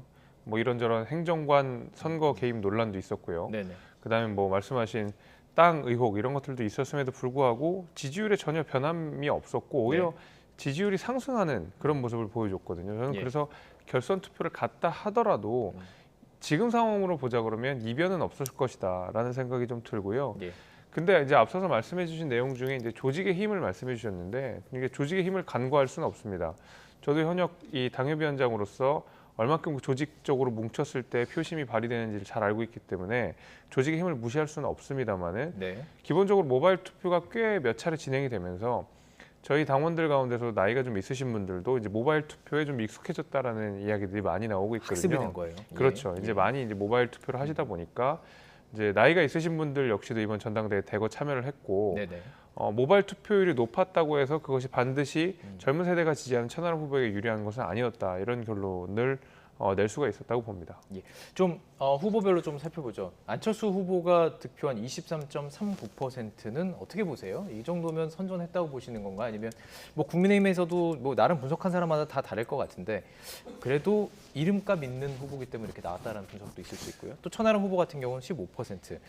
개혁적인 성향이 있는 사람들이 한 15% 정도 되는 것은 아니야. 이렇게 또 분석할 수도 있을 것 같고 어떻게 분석하시는지 궁금하거든요. 그렇게 분석하는 게 일반적인 시각인데 안철수 후보 같은 경우는 초반에 그 여론 추이를 봤을 때는 1등도 거의 했었던 적이 있어요. 거기에 비하면 조금 23.37%는 좀 초라한 성적이다. 결국에는 본인이 거기에서 어떤 그 여러 가지 지지를 선두에서 왔다 갔다 하면서 이강 구도를 가지고 갔을 때 본인의 메시지가 늘 얘기했지만 확실했다면 그러니까 보수의 개혁이냐 아니면 본인이 또 주장한 대로 윤심의 핵심이냐 본인이 정권 창출에 어떤 아주 큰 역할을 했다라는 걸 끝까지 주장해야 되는데 어떨 때는 윤심이라고 했다가 어떨 때는 윤석열 대통령을 향해서 칼을 겨누는 일관성들이 무너지면서 저는 본인이 가지고 있던 일관 구도를 스스로 무너뜨리는 결과를 가져와서 저는 초라한 성적이라고 보고요. 천하람 후보 같은 경우는 뒤늦게 뛰어들었잖아요. 그런 의미에서는 나름 저는 선전했다고 봅니다. 선전했다. 본인의 메시지를 네. 다 던졌고 예. 그리고 일관성 있게 본인이 국민의힘의 어떤 방향으로 가야 되는지 네. 라는 부분에 있어서 뭐 이런 얘기를 하더라고요. 이준석 전 대표가 얘기했는데 유쾌한 반란이었다 라는 부분에서는 저는 예. 이번 국민의힘의 전당대회에서의 천하람 청년 정치인의 예. 어떤 역할은 대단히 컸기 때문에 저는 득표율로 이 천하람 후보에 대한 어떤 성적을 평가하는 것은 큰 의미가 없다고 봅니다. 직후에 저희가 이제 전당대회 직후에 노동일 교수, 뭐 최창렬 교수와 함께 분석을 해볼 때 천하람 변호사가 상당히 이 정도면 선전한 것이다라고 얘기했습니다. 지금 말씀해주신 것처럼 그렇다면 15% 정도. 근데 이게 지금 조금 이따 다룰 최고위원과 이렇게 좀 득표를 합쳐봤을 때는 조금 못 미쳐요. 그러니까 그 최고위원들의 합친 그 이준석계의 합친 것보다는 천하람 득표가 좀 낮았습니다. 그건 어떻게 좀 보시는지 궁금해요. 그 천하람 후보의 선거 전략은 네. 처음에는 이준석 전 대표가 가지고 있는 표심을 최대한 확보한 이후에 네. 그 다음에 본인의 어떤 또 다른 선명성으로 이준석 대표가 가지는 표 이상의 표를 받겠다라는 것이 천하람 후보의 전략으로 보였습니다. 예. 실제로 초반에는 이준석 대표와 비슷한 메시지를 냈고 이준석 대표를 지지하시는 분들의 표를 대거 흡수했다라고 생각이 됩니다. 그래서 초반에 돌풍이라고 불러도 될 만큼 네. 빠른 속도로 지지율을 가지고 갔거든요. 어느 이제 여론조사들 같은 경우 보게 되면 안철수 후보보다 높은 지지율 예. 그리고 민심에서는 1등을 하는 여론조사도 몇 번 보인 적이 있습니다. 그렇다고 했을 때 이준석 대표가 가지고 올 수 있는 표를 최대한 천하람 후보가 끌어왔을 때는 그 다음엔 본인의 어떤 또 다른 모습 네. 그러니까 이준석 대표 이외에 천하람 후보가 가지는 매력 같은 것들을 국민들께 좀 어필을 더 했었어야 된다라고 저는 보고 있는데 네. 김기현 후보에 대한 어떤 땅 투기 의혹이라든지 뭐 이런 여러 가지 네거티브 공세에 좀 집중을 하다 보니까 본인의 이야기를 조금 덜 하게 된 것이 아닌가라는 생각이 듭니다. 그러다 예, 보니까 오히려 천하람 후보가 더 가질 수 있었음에도 불구하고 네. 그 정도의 표밖에 못 받은 게 아닌가 이렇게 생각이 됩니다. 예, 알겠습니다. 자, 그럼 이제 최고위원 얘기를 좀 해보겠습니다. 자, 최고위원도 예측부로 구도였습니다. 그런데 지금 결과는 정말 친윤이 대거 됐습니다. 청년 최고위원도 마찬가지로 장례찬 후보 같은 경우는 55%가 넘었습니다. 이건 어떻게 생각하세요? 그러니까 이제 이거를 개개인으로 평가하는 거는 제가 봐서는 큰 의미가 없는 것 같아요. 네. 그러니까 천하용인이라고 그랬잖아요. 이준석계에 출마했던 신진 그룹들이 들어오느냐 마느냐 이 부분이 가장 관심사였는데 예. 제가 봐서는 한 명도 못 들어왔잖아요. 그런 의미에서는 국민의힘이 가지고 있는 당내 건강성은 네. 조금 아직 아프다. 그러니까 그 안에 있는 견제 균형의 원리, 예. 정당 민주주의라는 것들의 축을 이루고 있는 부분에 있어서는 아직은 아니구나. 예. 그러니까 그런 것 같아요. 지금 보면은 최고위원들 몇 면을 보면 태영호 의원까지 최고위원에 들어오는 걸 보면서 야 이거 그러면은 윤심, 그러니까 이게 이 정당과 대통령의 어떤 수평적인 네. 견제 균형, 그다음에 보완 작용이 아니라 수직적 관계가 되는구나. 최고위원조차도 네. 아무도 어떤 반대 의견을 얘기하는 사람이 없어요. 예. 근데 사람이 그렇잖아요. 편식하듯이 어떤 현상이나 이런 뭐 분석이라든지 방향에 대해서도 조금 다른 소리가 있어야 건강하게 갈 수 있는 거거든요. 네네. 근데 지금 현재의 이 구도를 보면 국민의힘은 완전히 윤석열 대통령이 총재로 취임한 듯한. 그러니까 윤석열 대통령이 총재입니다. 예. 그리고 나머지는 총재를 뒷받침하는 그냥 그런 지도부가 구성된 거 수준이라서 예. 정당을 같이 하는 입장에서는 조금 안타깝고 아쉬움이 크다라고 좀 평가하고 싶습니다. 예, 알겠습니다. 같은 질문 드리겠습니다. 네, 근데 이 당의 목소리라고 하는 것이 최고위원들만 갖고 있는 건 아니거든요. 지도부가 당연히 목소리가 크고 큰 스피커로서의 역할을 하게 되고 당의 의사결정의 최고기관으로서의 역할들을 수행하게 되겠지만 최고위원들이 어느 정도 메시지가 비슷하다고 해서 당내에 다른 의견이 없다라고 하는 것은 좀 아무래도 비약인 것 같습니다. 뭐 꾸준히 지도부와 다른 생각을 내는 의원들 내지는 원외위원장들의 목소리가 저는 분명히 있을 거라고 생각이 되고요. 네네. 예를 들면 친윤인 것 자체가 문제는 아니겠죠. 그러니까 친윤이면서 동시에 예를 들면 다른 것을 예를 들면 틀린 것을 틀렸다고 얘기하지 않는 경우들이 이제 문제가 될 텐데 그런 네. 경우는 당연히 당내 자정 적용이 있습니다. 저희 당원들도 거기에 대한 쓴소리를 하실 거고 당연히 이제 다른 정치인들도 쓴소리를 하기 때문에 어떤 한 목소리로 통일될 거다라는 걱정 안 해도 되고 실제로 이번 전당대회에서 일어나게 된 여러 가지 다이내믹스 같은 것들을 보게 되면 역동성 같은 것들을 보게 되면 천하람 후보도 마찬가지고 황교안 후보도 마찬가지고 안철수 후보도 마찬가지고 굉장히 여러 가지 목소리들, 여러 가지 어떤 캐릭터들을 보여주지 않았습니까? 저는 그래서 어떤 당의 역동성이라고 하는 것은 국민의힘이 그전부터 아닌 것 같아도 굉장히 역동성이 있는 정당이다 이렇게 제가 말씀드릴 수 있습니다. 예, 알겠습니다. 자, 지금 이제 선거 결과 전당대회를 좀 분석을 좀 자세히 해봤고요. 이제 앞으로 어떻게 될 것이냐 이 부분을 좀 다뤄보고 싶은데요. 김기현 신임 대표와 저도 이제 전 뉴스에서 직접 이제 인터뷰할 기회가 있었습니다. 여러 가지 질문을 했었고 그것과 관련해서 좀 녹취를 듣고 관련된 이야기들을 좀 집중적으로 해나가면 좋을 것 같습니다. 신임 대표의 구상입니다. 직접 들어보시죠. 만날 의향이 있는 것이 아니고 매일이라도 만나야죠. 어떻든 수사는 수사지만 민주당 내에서 대표로 인정하고 있는 한은 그걸 존중해야죠. 당장 만나서 현안이 있으면 치열한 논의도 해야 되지 않겠습니까? 여러 의견들을 다 수렴한 다음에 가장 적합한 일 잘하는 사람, 대통합으로 가되 일 잘하는 유능한 인재를 등용하는데 또 큰 기준으로 삼도록 하겠습니다. 자, 저희가 좀 정리를 해놨기 때문에 첫 번째 질문은 뭐였냐면 이재명 대표를 만날 의향이 있느냐에 대해서 당장 뭐 내일이라도 만난다는 얘기를 했습니다. 그리고 두 번째가 이게 뭐냐면 이제 당적 그 이제 지명직 최고위원이랑 뭐 사무총장이라든지 혹시 생각한 게 있느냐 여쭤봤더니 그냥 무조건 일 잘하는 사람. 유능한 사람으로 하겠다 이렇게 얘기를 한 거예요. 자, 이제 뭐 야당과의 관계는 잠시 뒤에 조금 이야기 또 나눠보고요. 자, 당장의 이제 당직 인선이 어떻게 구상될까 이 부분인데 많은 언론의 예상들이 있었습니다. 결국엔 친윤으로 채워질 것이냐, 아니면 여기에 좀 개혁적인 사람이 들어갈 수 있지 않을까, 뭐 이런 얘기도 있고요. 어떻게 보세요? 어떻게 전망하세요? 저는 이제 하나 궁금한 게 김기현 대표가 정말로 독자적으로 그거를 결정을 하신다면 어떤 결정을 하더라도. 괜찮을 것 같아요. 그런데 독자적이지 않을 거라고 보시는 거예요? 저는 그렇게 생각합니다. 그래서 이제 뭐 물어보시겠지만 이재명 대표에 대해서 민주당 이재명 대표에 내일이라도 만나야죠. 이것도 용산에서 허락 받았는지 모르겠어요. 저는 그런 생각이 드는 겁니다.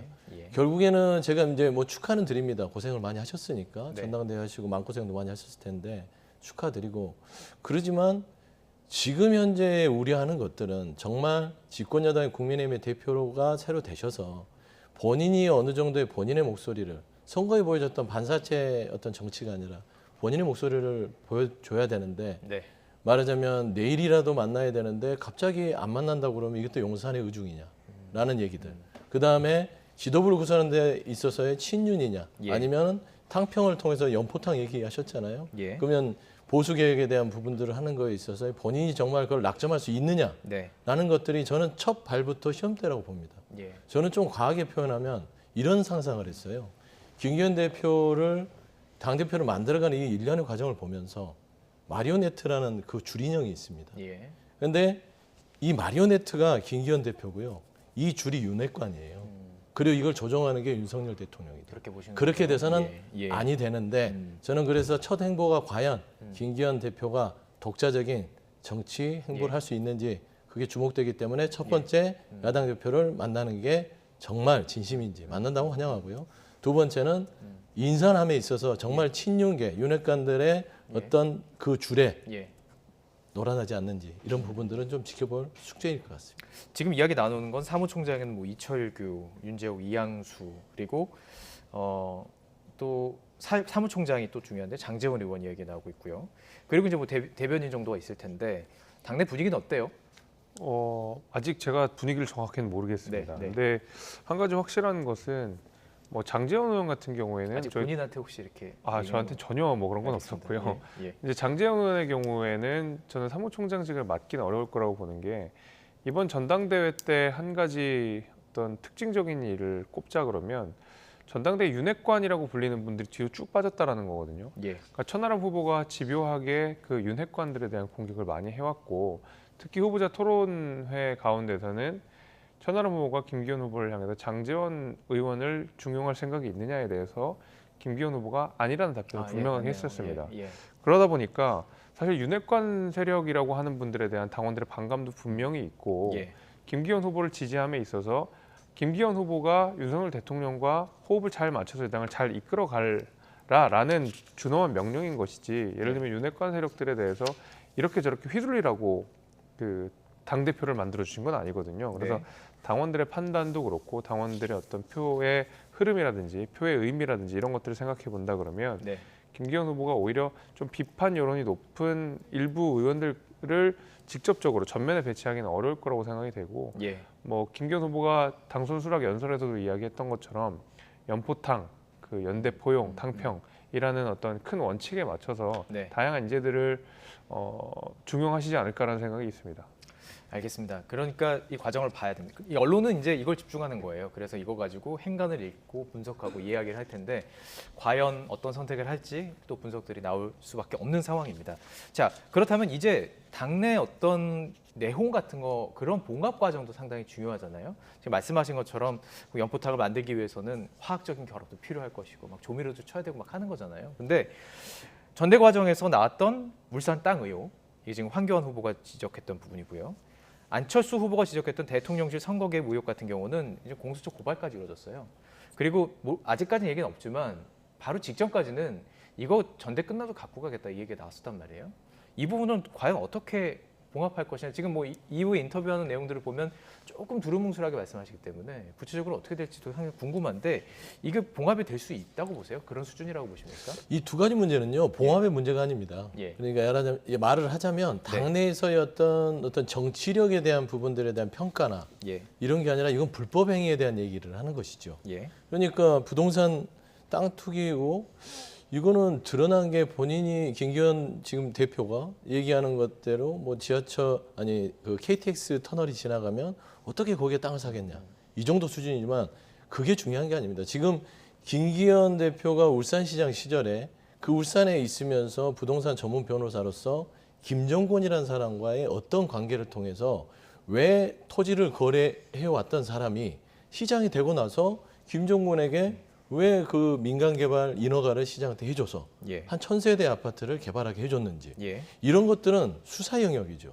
이거는 뭐 윤석열 정부가 얘기하는 지역 토착 비리일 수 있기 때문에 예. 정말 이 정부에 큰 부담이 될 수 있다는 황교안 뭐 당시 후보나 예. 뭐 안철수 후보나 이분들의 말이 틀린 말은 아니었어요. 네. 그래서 이거는 봉합의 문제가 아니라 수사를 해야 될 대상이고 이게 정말 윤석열 정부가 공정하고 상식적이고 법치를 중요시 여긴다면 이재명 대표를 지칭하여 수사를 했던 만큼 김기현 대표에 대해서도 똑같은 잣대로 수사를 해야 될 부분이라고 말씀드리고요. 예. 그다음에 안철수 후보가 얘기하는 그 대통령실의 행정관들의 선거 개입이요. 예. 공수처에 고발이 됐잖아요. 예.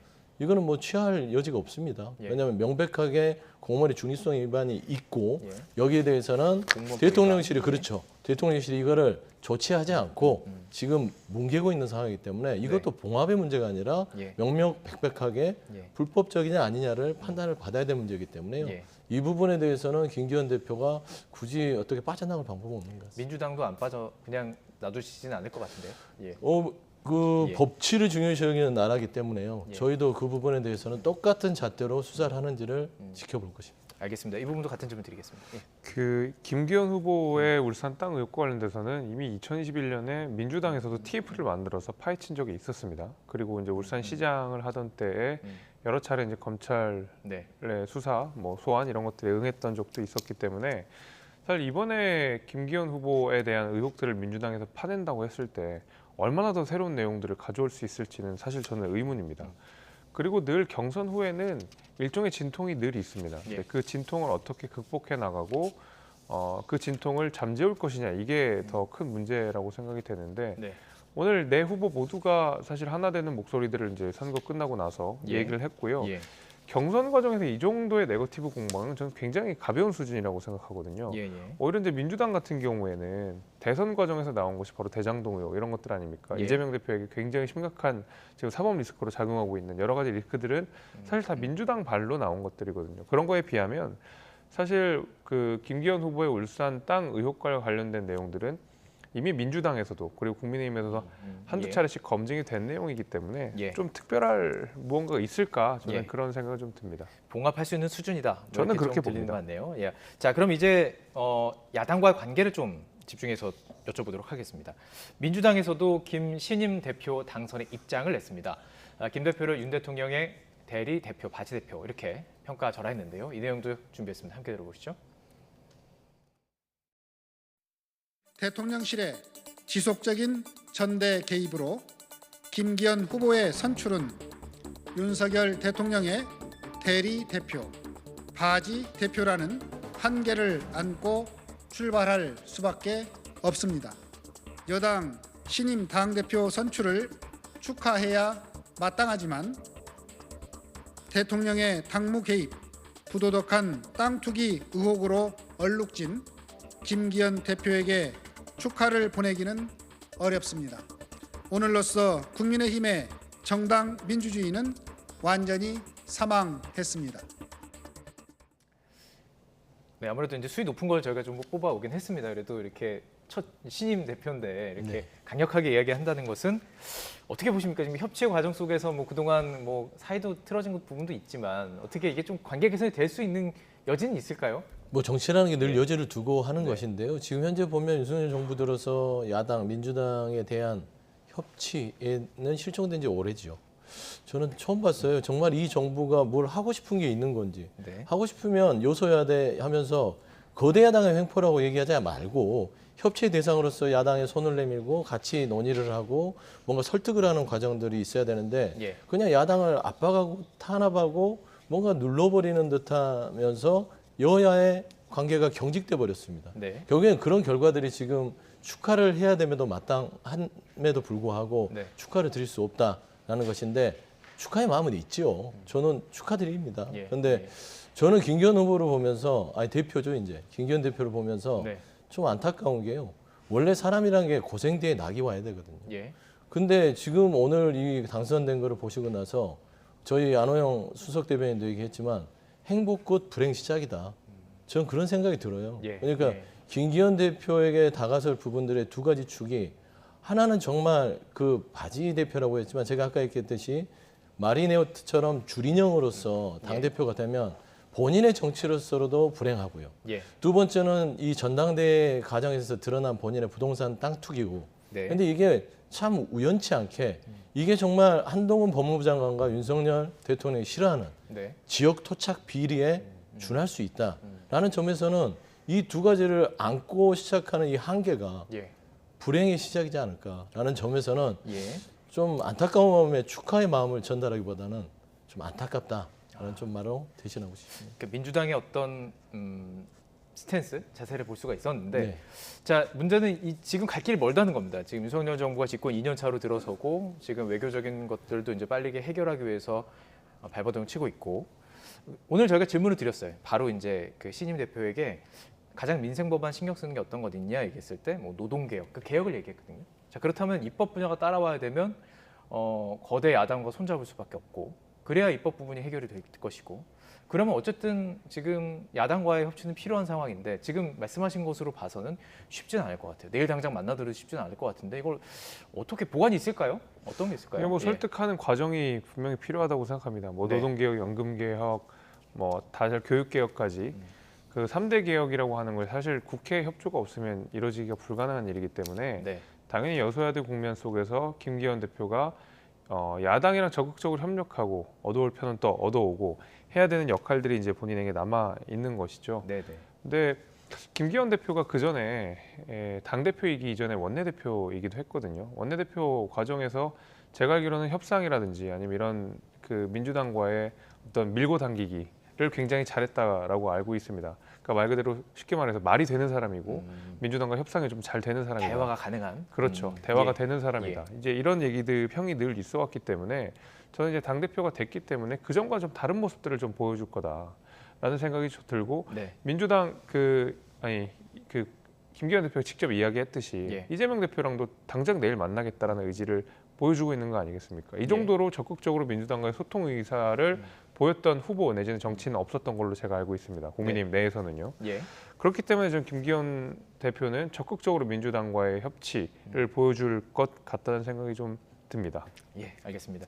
자, 지금까지 저희가 초반에는 이제 분석을 해봤고, 뭐 퍼센트랑 어떤 의미인지 분석을 해봤고, 이제 남은 과제들을 좀 다뤄봤습니다. 신임 대표에게 주어진 과제들을 나눠봤고, 이제는 어떻게 표현해야 될까요? 남겨진 사람들 혹은 이제 저희들이 주목해야 되는 사람들 이야기를 좀 할 필요가 있을 것 같은데 천아용인. 자, 짧은 기간에도 친윤 후보를 위협할 정도로 상승세를 탔습니다. 친이준석계로 뭐 분류가 되곤 있습니다. 어떻게 평가하시는지도 궁금해요. 이들의 어떤 선전, 뭐 노력들. 예. 그냥 뭐 정치를 같이 하는 입장에서는 용기 있는 도전이었다고 저는 보고 있습니다. 예. 그러니까 이미 짜여진 각본, 결론이 정해진 어떤 전장에 어떤 전열을 가다듬고 본인들의 목소리를 내면서도 지는 싸움에도 두려워하지 않고 뛰어들어서 뭔가 목소리를 낼 수 있다. 이거는 저는 하나의 성장의 과정인 것 같아요.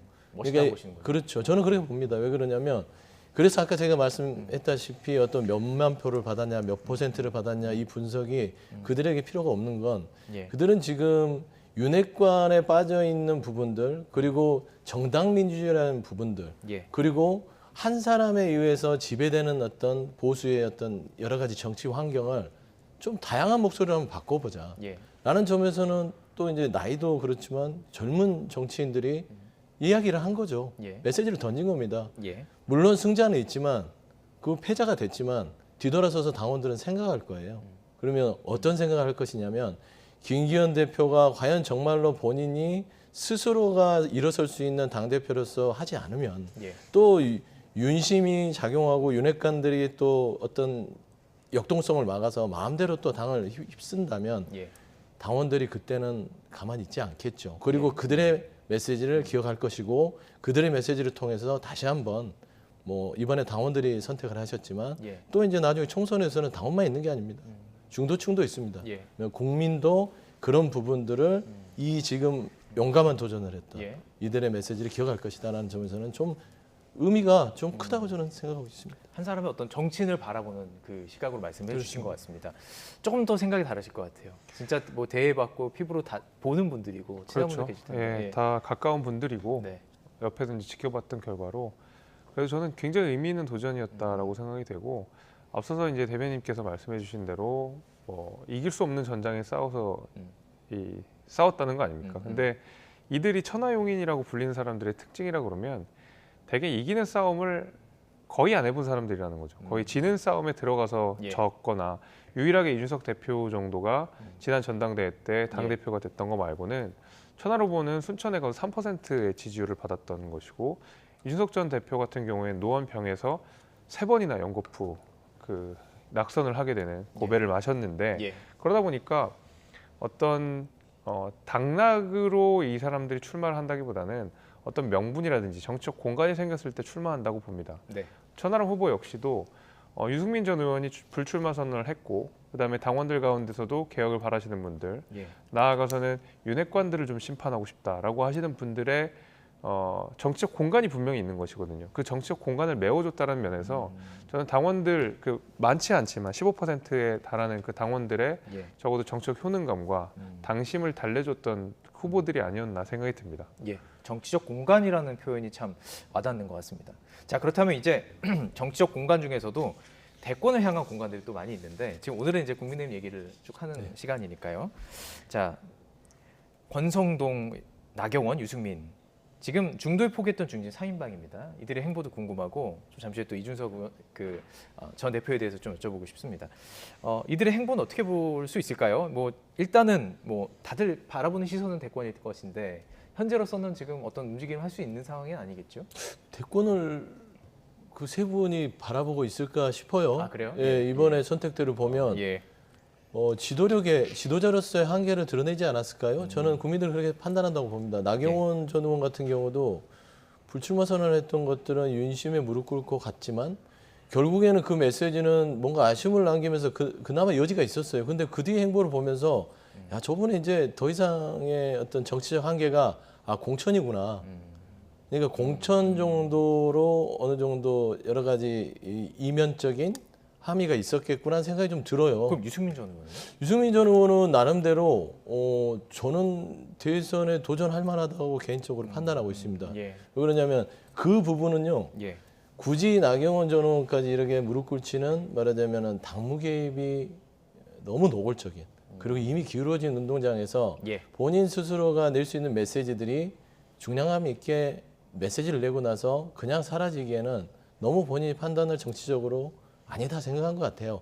그래서 때를 기다리자라는 부분에서는 이번에 출마를 접으신 것 같은데 그나마 유승민 의원은 본인의 소신 있게 어떤 뭐 보수 혁신이나 개혁에 대해서 주장을 하잖아요. 네. 그래서 그런 의미에서는 저는 유승민 의원은 나름대로 좀 후보군에 들어갈 수 있겠다라고 생각하고 권선동 의원은 뭐 평가하기는 좀 그렇습니다. 거기는 윤핵관이긴 하지만 늘 장제훈 의원과의 끊임없는 이면에서의 어떤 권력 다툼들이 있기 때문에 대권 후보까지 거론되기에는 아직은 정치적인 그 반열에 오르지는 않았다라는 게 개인적 판단이에요. 그래서 오늘 이 전당대회라는 어떤 행사를 통해서 정치인들의 어떤 행보라든지 운명도 좀 바뀔 수 있는 것으로 보입니다.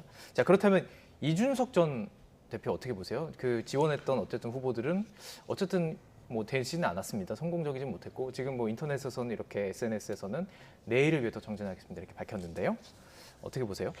이준석 전 대표 입장에서는 내일을 위해 정진할 수밖에 없을 겁니다. 왜냐하면 현재로서는 이제 당원권이 정지되어 있는 상황이고 직접적으로 당내에서 정치를 할 수 있는 상황은 아니기 때문에 아마도 차기 총선에는 분명히 출마를 할 거로 보입니다.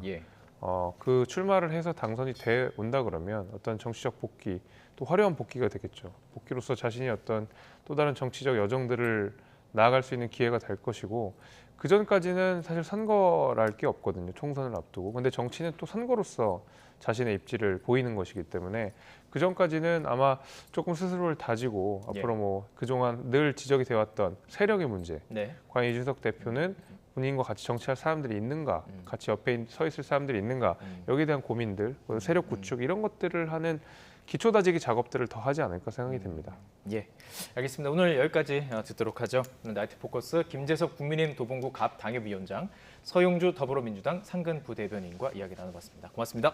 고맙습니다.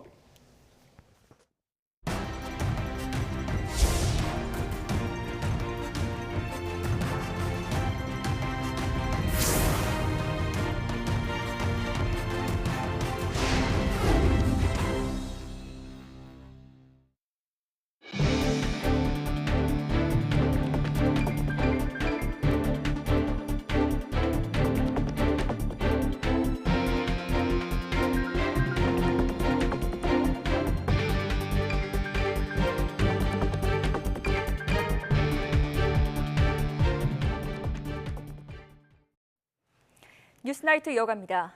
조합장 선거가 치러지던 지역농협 건물 앞에서 투표를 하기 위해 대기하고 있던 사람들을 1톤 트럭이 덮쳐 4명이 숨지고 16명이 중경상을 입었습니다. 사고를 낸 건 트럭에 사료를 싣고 나오던 70대 노인으로 파악됐습니다. 구수본 기자가 취재했습니다. 전북 순창군 구림농협 앞 조합장 선거에 투표하러 온 사람들이 건물 앞에 길게 늘어서 있습니다. 투표가 순조롭게 진행되는가 싶더니 난데없이 흰색 1톤 트럭이 나타나 그대로 사람들을 덮칩니다. 나뒹구는 사람들을 뒤로 하고 멈출 생각 없이 앞으로 가는 트럭. 10명 넘는 사람들이 한 줄로 서 있었는데 사고 트럭은 사람들을 친 뒤에도 한참을 더 전진해 뒤편 도로에 가까스로 멈춰섰습니다. 사고가 난 건 오전 10시 반쯤, 누가 말릴 새도 없이 순식간이었습니다. 안에 투표하고 있는데 우당탕탕하는 소리가 났는데 현장이 이렇게 돼 있어서 그건 저희가 왜 그렇게 일어났는지 잘 모릅니다. 뭐 이미 뭐 환자분들 누워 계시고 뭐 그런 상태였어요. 이 사고로 4명이 숨지고 16명이 중경상을 입어 병원에서 치료받고 있습니다. 대부분 60대에서 80대 어르신들입니다.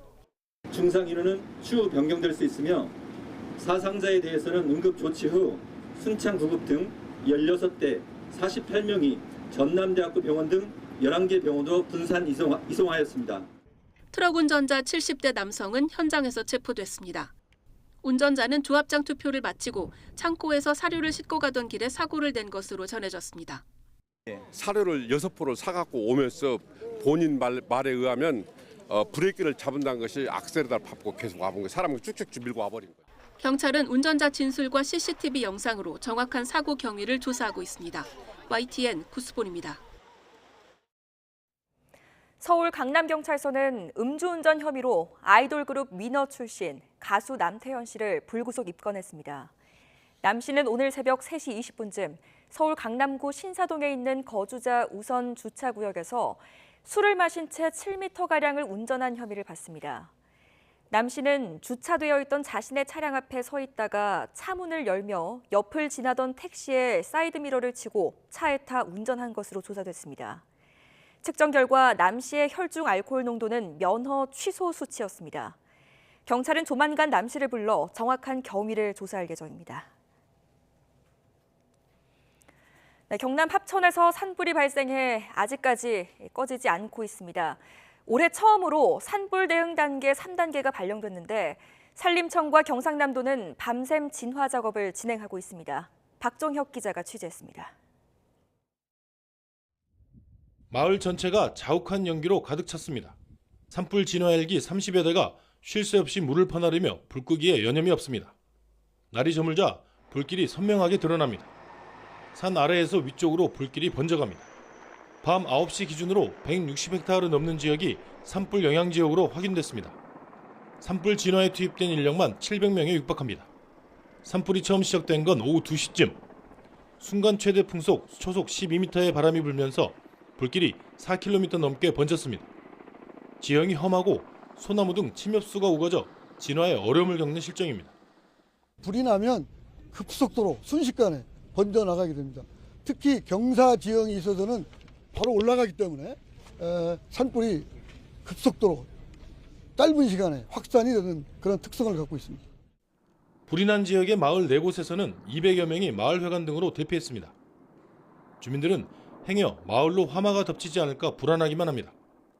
정부에서 좀 살려주이소. 병기 많이 보내갖고 저 소도 저기 먹고 소마고 여기나 넘기치 갖고 소가 안 마고 있는데 소도 다 타 죽습니다. 밤에 큰일이다. 마을 인근에는 소방 인력이 대기하면서 불길이 마을을 덮치지 않도록 대비하고 있습니다. 또 주민들에게 공무원과 자원봉사자들을 배치해 주민 편의에 신경을 쓰고 있습니다. 생활이나 어떤 필수품들은 우리 자원봉사자들을 통해서 공급을 하고 있습니다. 그래서 우리 주민들이 대피한 주민들이 불편함이 없도록 저희들 최선을 다하고 있습니다. 화재 현장 인근에 있는 송전탑은 가동을 중단하고 우회 경로로 전기를 공급하고 있습니다. 올해 처음으로 산불 대응 3단계가 발령된 합천 산불. 산림청과 경상남도 등 소방당국은 민가와 주요 시설의 저지선을 구축하고 밤을 새워 불을 끄는 데 총력을 기울이고 있습니다. YTN 박정혁입니다. 정순신 변호사의 아들이 학교 폭력을 저지르고도 서울대에 진학한 사이 피해자는 생활에 어려움을 겪었다는 소식이 알려지며 사회적 공분이 커지고 있습니다. 실제로 학교 폭력의 많은 피해자들이 오히려 가해 학생을 피해서 전학을 가는 등 또 다른 고통을 겪고 있습니다. 김다연 기자가 학교 폭력 피해자와 가족들 만나고 왔습니다. 국가수사본부장 임명 하루 만에 낙마한 정순신 변호사의 아들 정모군. 동급생에게 학교 폭력을 저질러 강제 전학을 가고도 서울대에 진학했습니다. 정군이 소송전으로 시간을 끄는 사이 피해 학생은 정신과 치료를 받고 극단적 선택까지 시도했습니다. 학교 폭력 가해자는 아무 일도 없었던 듯이 살고 피해자는 고통을 겪는 경우는 이뿐만이 아닙니다. 초등학교 3학년 딸을 둔 A씨는 한 달 전 전학을 가기 위해 옆 동네로 급하게 이사했습니다. 지난해 학교 폭력을 당한 딸을 가해자와 떼어놓기 위해서입니다. 우리 아이가 지금 정신과 치료도 받고 굉장히 힘든 시기를 겪고 있는데 가해 아이랑 계속 마주친다는 사실이 저는 더 이상 너무 힘들어가지고 이대로는 안 되겠다 싶어서 차라리 그냥 일찍 이사를 하자. 그래서 좀 무리를 해서 여기 이사를 온 상태예요. A씨의 딸은 지난해 여름 같은 반 남자아이에게서 몸을 보여달라는 집요한 요구에 시달렸습니다. 결국 사진을 찍어 보낸 딸은 수치심과 충격으로 학교에 가는 것조차 두려운 상황이 됐습니다. 학교폭력 대책위가 열려 가해 학생에게 학급 분리 조치를 내렸지만 작은 학교에서 소용없는 일이었습니다. 결국은 아이가 마주치고 그 아이를 목격을 하게 되니까 아이도 굉장히 스트레스를 받아 하더라고요. 제가 그래서 수시로 물어봤을 때 그때 얘기를 하더라고요. 그래서 엄마가 슬퍼할까 봐 얘기를 안 했다고. 중학생 아들을 둔 B씨는 새학년 시작과 동시에 걱정이 늘었습니다. 지난해 아들은 동급생에게 묻지마 폭행을 당해 팔이 부러지는 등 전치 8주의 부상을 입었습니다. 적어도 연말까지는 절대 안정을 취해야 장애로 이어지지 않는다는데 가해 학생은 등교 정지 15일이 끝나고 여전히 학교에 나오고 있습니다. 복도를 지나가다가도 툭 부딪혀서 장난인데, 실수인데 하면 또 이 아이를 부러뜨릴 수 있는 거죠. 저는 이 아이를 학교에 보내놓고 쉴 수가 없어요. 피해 학생에게 학교는 여전히 폭력에 시달릴 수 있는 불안한 공간입니다. 지금 많이 무섭고 그냥 뭐 덩치가 좀 있으면 그냥 바로 얼굴부터 보는 습관도 좀 생겼고 그래서 교실 밖에는 그냥 거의 안 나가고. 제도가 학교폭력 피해자를 제대로 보호하지 못하면서 결국 피해자들이 스스로 살 길을 찾아 도망쳐야 하는 것이 현실입니다. YTN 김다현입니다. 정순신 전 국가수사본부장 아들의 학교폭력과 관련해 내일 국회 교육위원회의 현안 질의를 앞두고 더불어민주당 의원들이 서울대를 항의 방문했습니다. 정순신 검사특권 진상조사단 단장인 강도끄 의원을 비롯한 민주당 의원 9명은 오늘 오후 서울대에서 대학 측이 개인정보라는 이유로 자료 요청에 전혀 협조하지 않고 있다며 항의했습니다. 강 의원은 서울대가 국회 교육위원회 위원실을 방문해 정순신 씨 아들에 대한 학폭 징계 사실을 확인하고 감점 처리했다고 구두로 보고했으면서도 공식 자료 요구에 대해서는 한 건도 협조하지 않고 있다고 말했습니다. 미국이 한국과 일본 정부에 핵 억지력과 관련한 새로운 협의체 창설을 타진한 것으로 알려졌습니다. 우리 정부는 일단 신중한 입장이지만 논의 가능성은 아직 열려 있는 것으로 보입니다. 한현희 기자가 취재했습니다. 미국 정부가 한국과 일본 정부의 핵 억지력과 관련한 새로운 협의체 창설을 타진했다고 일본 요미우리 신문이 보도했습니다. 확장 억제와 관련해 이미 한미, 미일 간 각각 협의체가 있지만 한미일 3자 협의체를 새로 창설해 핵 억지 관련 논의를 심화하고 정보 공유를 강화하겠다는 겁니다. 일본 정부는 미국의 제안을 수용하는 방향으로 검토하고 있고 한국도 긍정적일 것으로 보인다고 요미우리는 전했습니다. 그러면서 미국 해고산의 신뢰성에 대한 불안이 확산하는 만큼 미국이 새 협의체로 단호한 태도를 한일 양국에 보여줄 필요가 있다고 판단한 것으로 보인다고 덧붙였습니다.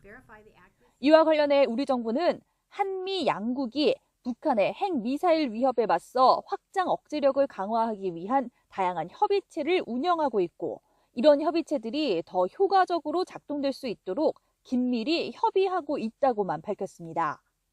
다만 확장 억제와 관련한 한미일 3국 협의체와 관련한 관측이 지난해부터 언급됐던 만큼 추후 논의의 가능성은 있어 보입니다. 필요하다면은 앞으로 3자 간의 확장 억제를 논의할 수 있는 기회를 모색해보자. 이런 또 논의가 있었습니다. 미국의 새로운 협의체 구상은 북핵 억지와 함께 미중 갈등과 관련한 한미일 안보 협력으로도 발전할 수 있어 협의체가 실제 창설로 이어질지 주목됩니다. YTN 한현입니다. 여러 해 동안 휴면 상태에 있던 북한 황해북도 평산 우라늄 광산의 갱도 3곳에서 채굴 활동이 다시 시작된 것으로 보인다고 북한 전문 매체 38노스가 분석했습니다. 38노스는 또 지난 2003년부터 최근까지 광산갱도 5개의 위성사진을 분석한 결과 정년 공장에서 가까운 주요 갱도에서는 채굴 작업이 끊임없이 이루어졌다고 판단했습니다. 평산 우라늄 광산에서 채굴된 우라늄 광석은 근처에서 정년 과정을 거쳐 핵물질 원료인 우라늄 정광이 됩니다. 평산 광산은 북한 내 핵무기에 사용되는 농축 우라늄의 주요 생산지라서 북한의 대량 살상무기 개발을 경계하는 안보 전문가들의 시선이 쏠리는 곳입니다. 국내 최대 규모 재건축 단지죠. 서울 강동구 올림픽파크 포레온 둔촌주공 무순위 청약이 마감됐습니다. 최고 경쟁률은 가장 작은 전용 면적 29제곱미터에서 나왔는데 두 가구에 1,300여 건이 몰렸습니다. 최기성 기자입니다. 오는 2025년 12,000여 가구가 입주 예정인 서울 둔촌주공 무순위 청약이 진행됐습니다.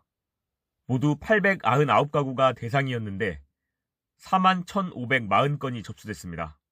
경쟁률을 살펴보면 전용 면적 29제곱미터 655.5대 1, 39제곱미터 20.11대 1, 49제곱미터 105.78대 1로 나타났습니다. 분양가는 29제곱미터가 5억 1천만 원대, 39제곱미터 6억에서 7억 원대, 49제곱미터 8억 원대입니다. 정부가 지난달 주택 공급 규칙을 개정하면서 우순위 요건을 완화한 뒤 처음 이뤄진 청약입니다. 다른 지역에 사는 다주택자를 포함해 전국에 있는 누구나 청약할 수 있게 된 셈입니다. 규제 완화에 따른 전국 단위의 투자 수요의 유입으로 우순위 청약이 성공적으로 마감된 것으로 판단됩니다. 투자 목적 수요와 실수요자가 함께 유입됐을 거란 분석입니다. 사람들이 선호하고 수요가 몰리는 지역에서는 가족 단위의 거주가 가능한 평형이나 원룸형에서도 투자를 포함한 실수요가 청약 경쟁률에 높게 반영되고 있습니다. 지난해 12월 일반 분양 때 1순위 청약 경쟁률은 평균 3.7대 1이었습니다. 당시 미분양 우려도 있었지만 정부가 규제지역 해제와 전매 제한 완화, 12억 원 초과 중도금 대출을 잇따라 발표하면서 청약 경쟁률을 끌어올렸다는 평가도 나왔습니다. 둔촌주공은 전체 4,768가구 가운데 3,869가구가 계약해 계약률이 81.1%입니다. 우순위 청약 당첨자 발표는 오는 13일입니다. YTN 최기성입니다. 청년들의 중장기적 자산 형성을 지원하기 위한 청년 도약 계좌가 오는 6월에 출시됩니다. 이자와 정부 지원금을 모두 더해서 5년 동안 5천만 원가량의 목돈을 마련할 수 있습니다. 가입 조건과 지원 규모 궁금하실 겁니다. 강희경 기자가 알려드립니다. 5년간 꾸준히 돈을 넣으면 5천만 원가량의 목돈을 마련하도록 돕는 청년 도약 계좌의 윤곽이 공개됐습니다. 가입자가 5년 만기 동안 매달 70만 원까지 자유롭게 납입할 수 있는 정책형 적금 상품입니다. 가입 대상은 가구 소득이 중위소득 180% 이하면서 연소득 7,500만 원 이하인 19살에서 34살 청년입니다. 이자 소득에 비과세 혜택이 적용되는데 소득이 6천만 원 이하라면 납입액에 비례해 정부 기여금도 받을 수 있습니다. 가입 대상자는 한 400에서 500만 정도를 생각을 하고 있는 거고요. 근데 하지만 모든 사람들이 가입을 하지는 않을 테니까 한 300만 명 정도. 기여금 지급 비율은 소득 수준에 따라 다릅니다. 소득이 낮을수록 많이 받는 구조로 최대 월 2만 4천 원까지 받을 수 있습니다. 다만 개인 소득이 4,800만 원 이하라면 70만 원을 채우지 못하더라도 기여금을 모두 받을 수 있도록 설계됐습니다. 금리 수준은 아직 정해지지 않았는데 우선 가입 후 첫 3년은 고정금리가, 이후 2년은 변동금리가 적용됩니다. 저소득층 청년에게는 0.5%포인트의 우대금리를 부여하는 방안도 논의되고 있습니다. 문재인 정부 시절 도입된 청년 희망적금과는 중복가입이 안 돼서 만기 또는 중도 해지 이후 가입할 수 있습니다. 다만 고금리와 고물가에 고통받는 청년들이 청년 희망적금을 해지하는 사례가 속출하고 있다는 점이 변수입니다. 긴급한 자금 수요가 생기더라도 계좌를 유지할 수 있도록 예적금 담보부 대출 활성화 등의 방안을 취급기관과 협의해 나가겠습니다. 정부는 상품 취급기관을 모집한 뒤 조만간 금리 수준을 확정할 예정입니다.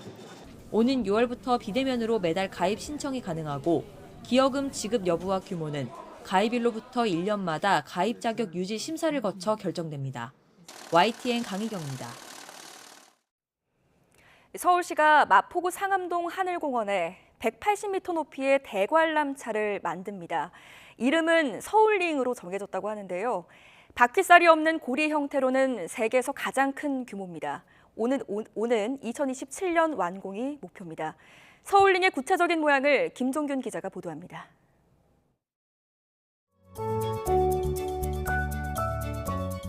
하늘공원에서 바라보는 해넘이 광경이 장관입니다. 석양이 아름다워서 한강 10경으로 꼽힙니다. 이곳에 바퀴살이 없이 가운데가 뻥 뚫려서 거대한 반지 모양인 서울링이 들었습니다. 고리형 디자인으로서는 세계 최대 규모입니다. 서울링 높이만 180m, 하늘공원 높이까지 합치면 276m나 됩니다. 여의도 63빌딩보다 높습니다. 지름 180m의 서울링은 정원 25명 규모의 캐빈 36개로 운영될 예정이며 하루 12,000명, 연간 350만 명이 이용 가능하여 3천만 서울 관광 시대를 앞당기게 될 것입니다. 접근성도 높일 계획입니다. 주변 지하철역과 연계해 친환경 자율주행 버스를 확대합니다. 월드컵 경기장역과 연결되는 곤돌라, 평화의 공원과 이어지는 경사형 엘리베이터와 지하 무빙워커 신설도 검토합니다. 특히 탄소 배출 제로 시설로 만들 계획입니다. 서울링 역시 신규 자원시설에 발생하는 신재생 에너지와 서울링에 부착된 태양광 지별판을 통해 자체 생산되는 전기 에너지 등 100% 신재생 에너지를 활용하여 탄소 배출 제로 시설로 건립하여 운영할 계획입니다. 서울시는 서울링을 사업비 4천억 원 규모의 민간 투자 사업으로 추진합니다. 2025년 6월 착공, 2027년 12월 완공을 목표로 하고 있습니다. YTN 김정길입니다. 감사원이 전임 문재인 정부의 국정과제로 문을 연 한국에너지공과대, 이른바 한전공대의 설립 과정에 대한 감사에 착수했습니다. 감사원은 오늘부터 이달 말까지 한국전력공사와 산업통상자원부, 교육부, 나주시 등 4곳을 대상으로 한전공대의 설립 적법성 등을 들여다보는 현장 감사를 진행한다고 밝혔습니다. 한전공대는 에너지 특화 연구중심 대학을 목적으로 지난 2017년 문재인 정부의 국정운영 5개년 계획에 포함돼 지난해 3월 전남 나주에 문을 열었습니다. 증권선물위원회는 회계 처리 기준을 위반해 재무제표를 작성하고 공시한 MBN을 비롯한 6개사에 대해 제재를 의결했습니다. MBN은 종편 승인 당시 최소 자본금을 마련하기 위해 은행에서 임직원 명의로 차명 대출을 받아 회사 주식을 샀으나 이를 재무제표에 반영하지 않는 등 허위로 작성한 것으로 드러났습니다. 증선위는 MBN과 매일경제신문사에 과징금을 부과하고 전 담당 임원 해임 권고 상당 조치를 의결했습니다. 또 MBN에 대한 감사 절차를 소홀히 한 공인회계사도 감사 업무 제한 조치를 결정했습니다. MBN은 자본금 편법 충당과 관련된 분식회계로 지난 2019년 10월에도 금융당국으로부터 제재를 받았습니다. 매년 3월 8일 세계 여성의 날은 노동조건 개선과 참정권을 위해 싸운 여성들을 기리는 날입니다. 하지만 현재 2023년에도 평등까지 갈 길은 아직 멀죠. 여성들은 거리에 나와서 차별과 격차 해소를 외쳤는데요. 김철희 기자가 목소리 듣고 왔습니다. 서울 종로구 도심이 거리 행진에 나선 인파로 꽉 찼습니다. 3월 8일 세계 여성의 날을 맞아 성별 격차 해소를 외치는 노동자 대회가 열린 겁니다. 평등한 노동권을 요구한 참가자들은 서울 보신각에서 이곳 마로니에 공원까지 행진했습니다. 노동자들은 대한민국의 현실은 여성이 살아가기엔 여전히 녹록치 않은데도 정부는 차별을 없애는데 소극적이라고 비판했습니다. 윤석열 정권에게 여성은 무엇이란 말입니까? 여성 노동자는 이중 삼중의 고통을 견뎌야 하는 존재입니까? 그렇게는 못 살겠습니다. 학교에서 일하는 비정규직 노동자들도 기자회견을 자청했습니다. 이들은 학교에서 급식과 청소, 돌봄 노동을 대부분 여성이 전담하고 있다면서 사회가 특정 노동을 여성에게 떠넘기곤 제대로 된 대가는 지급하지 않는다고 지적했습니다. 어떤 노동은 여성의 몫으로만 치부되고 그 노동이 사회화되었을 때조차 여성의 일하는 이유로 저평가된다. 여성을 향한 폭력을 막아달라는 목소리도 터져 나왔습니다. 여성단체 회원들은 거리에서 장미를 나눠주며 여성의 안전한 사회를 기원했습니다. 가장 중요한 것은 여성들이 안전한 삶을 영위할 수 있도록 하는 사회가 조성돼야 하는 것이 성폭력이나 가정폭력의 대상이 되는 피해 여성들이 온전한 삶을 살아낼 수 있도록. 여성의 날은 지난 1908년 미국 뉴욕에서 노동자들이 기본권을 보장하라며 대규모 시위를 벌인 데서 유래했습니다. 그로부터 한 세기가 넘게 지났지만 여성에 대한 차별의 벽은 아직 높고 단단해 보입니다. YTN 김철입니다. 검찰이 최근 가파르게 늘어나는 교제폭력 범죄를 근절하기 위해서 엄정 대응하기로 했습니다. 대검찰청은 교제폭력 범죄에 대해 원칙적으로 구속 수사하는 내용 등이 담긴 폭력범죄 엄정 대응 방안을 시행한다고 밝혔습니다. 우선 반복해서 피해자에게 중한 상해를 가하거나 폭력 전과자가 흉기 등으로 상해를 가한 경우 원칙적으로 구속 수사를 검토하도록 했습니다. 또 여성 피해자의 신고에 대한 보복 범행, 또 가혹 행위나 감금 등 다른 범죄와 결합한 경우에도 구속 수사가 이루어지도록 할 방침입니다. 조직폭력배가 건설노조 간부로 활동하면서 건설 현장에서 채용을 강요하고 노조 전임비 명목으로 돈을 뜯어내 경찰에 붙잡혔습니다. 경기 남부경찰청은 건설사의 노조원을 채용하라고 강요하고 돈을 뜯어낸 혐의로 A 노동조합 간부 37살 유모 씨를 구속했습니다. 유 씨는 인천 지역 조직폭력배로 경찰의 관리 대상에 올라 있는데 실제 건설업 관련 경력 없이 노조 간부를 맡아 건설사에서 돈을 뜯는 일을 전담한 것으로 드러났습니다. 이르면 다음 주에 대중교통에서도 마스크를 벗을 수 있을지가 정해질 것으로 보입니다. 질병관리청은 다음 주 중앙재난안전대책본부 회의를 통해 대중교통 탑승 시 마스크 착용 의무를 해제하는 방안을 논의할 예정이라고 밝혔습니다. 이에 따라 병원과 약국, 요양병원 등 마스크 착용 의무가 남은 다른 장소에 앞서 대중교통의 마스크 착용이 먼저 자율로 전환될 수 있을 것으로 보입니다. 중국의 동영상 공유 플랫폼 틱톡처럼 국가 안보에 위협이 되는 외국 정보통신 기술이 미국에서 사업을 하는 것을 막을 권한을 행정부에 부여하는 법안이 상원에서 초당적으로 발의됐습니다. 김원배 기자가 보도합니다. 미군의 사이버 작전을 총괄하는 폴 라카손의 사이버 사령관 겸 국가안보국장은 상원 군사위원회 청문회에 출석해 여러 가지 이유로 중국의 동영상 공유 플랫폼 틱톡을 우려한다고 말했습니다. So TikTok concerns me for a number of different reasons. One is the data that they have. Secondly is the algorithm and the control who has the algorithm. Third is the broad platform. Influence operations, as we talked about previously, it's not only the fact that you can influence something, but you can also, turn off the message as well when you have such a large population of listeners. Yeah. 틱톡은 미국 내에서만 1억 명 이상의 사용자를 확보하고 있습니다. 백악관은 지난달 연방기관들을 대상으로 틱톡을 30일 내 정부 기기에서 모두 제거하라고 명령했습니다. 상원 외교위원회는 지난 1일 틱톡을 미국에서 사용하지 못하도록 조 바이든 대통령에게 권한을 부여하는 법안을 통과시켰습니다. 이는 미국 의회가 2023 회계년도 연방정부 예산안에서 연방정부 소유 모바일 기기에서 틱톡 사용을 전면 금지한다는 내용을 포함시킨 데 따른 후속 조치입니다. 이런 가운데 상원 의원 12명이 틱톡처럼 국가안보에 위협이 되는 외국 정보통신 기술이 미국에서 사업하는 것을 막을 권한을 상무장관에게 부여하는 법안을 초당적으로 발의했습니다. 법안을 발의한 상원 정보위원회의 마크 워너 위원장은 틱톡 전에도 미국의 통신망을 위협하는 화웨이와 중싱통신이 있었고 그전에는 정부와 기업 장비의 보안을 위협한 러시아의 카스퍼스키 랩이 있었다고 밝혔습니다. So instead of playing whack-a-mole on Huawei one day, ZTE the next, Kaspersky, TikTok, we need a more comprehensive approach to evaluating and mitigating these threats posed by these foreign technologies from these adversarial nations.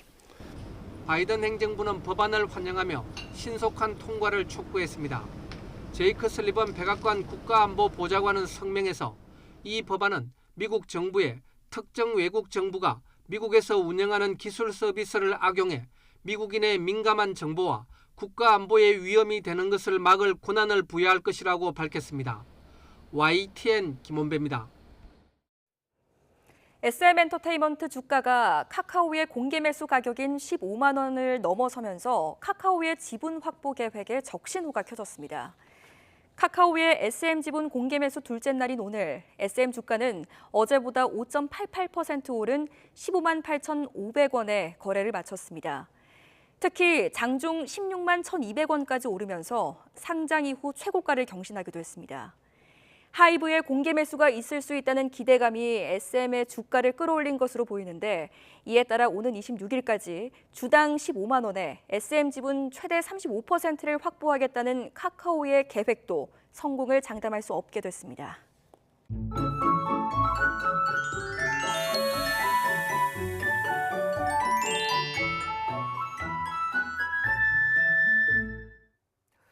오늘도 봄 기운이 가득한 하루였습니다. 예년 기온을 크게 웃돌며 날이 따뜻했는데 내일은 서울 아침 기온이 9도로 오늘보다 높아 아침 공기가 더 부드러워지겠고 낮 기온은 15도로 오늘과 비슷하거나 조금 낮아 역시 따뜻하겠습니다. 다만 중부지방은 오전까지, 남부지방은 낮까지 돌풍과 벼락을 동반한 5mm 안팎의 비가 조금 오겠고 호남 서해안에는 쌀락 우박이 떨어지는 곳도 있겠습니다. 비의 양이 적어 건조함을 해소하기는 부족합니다.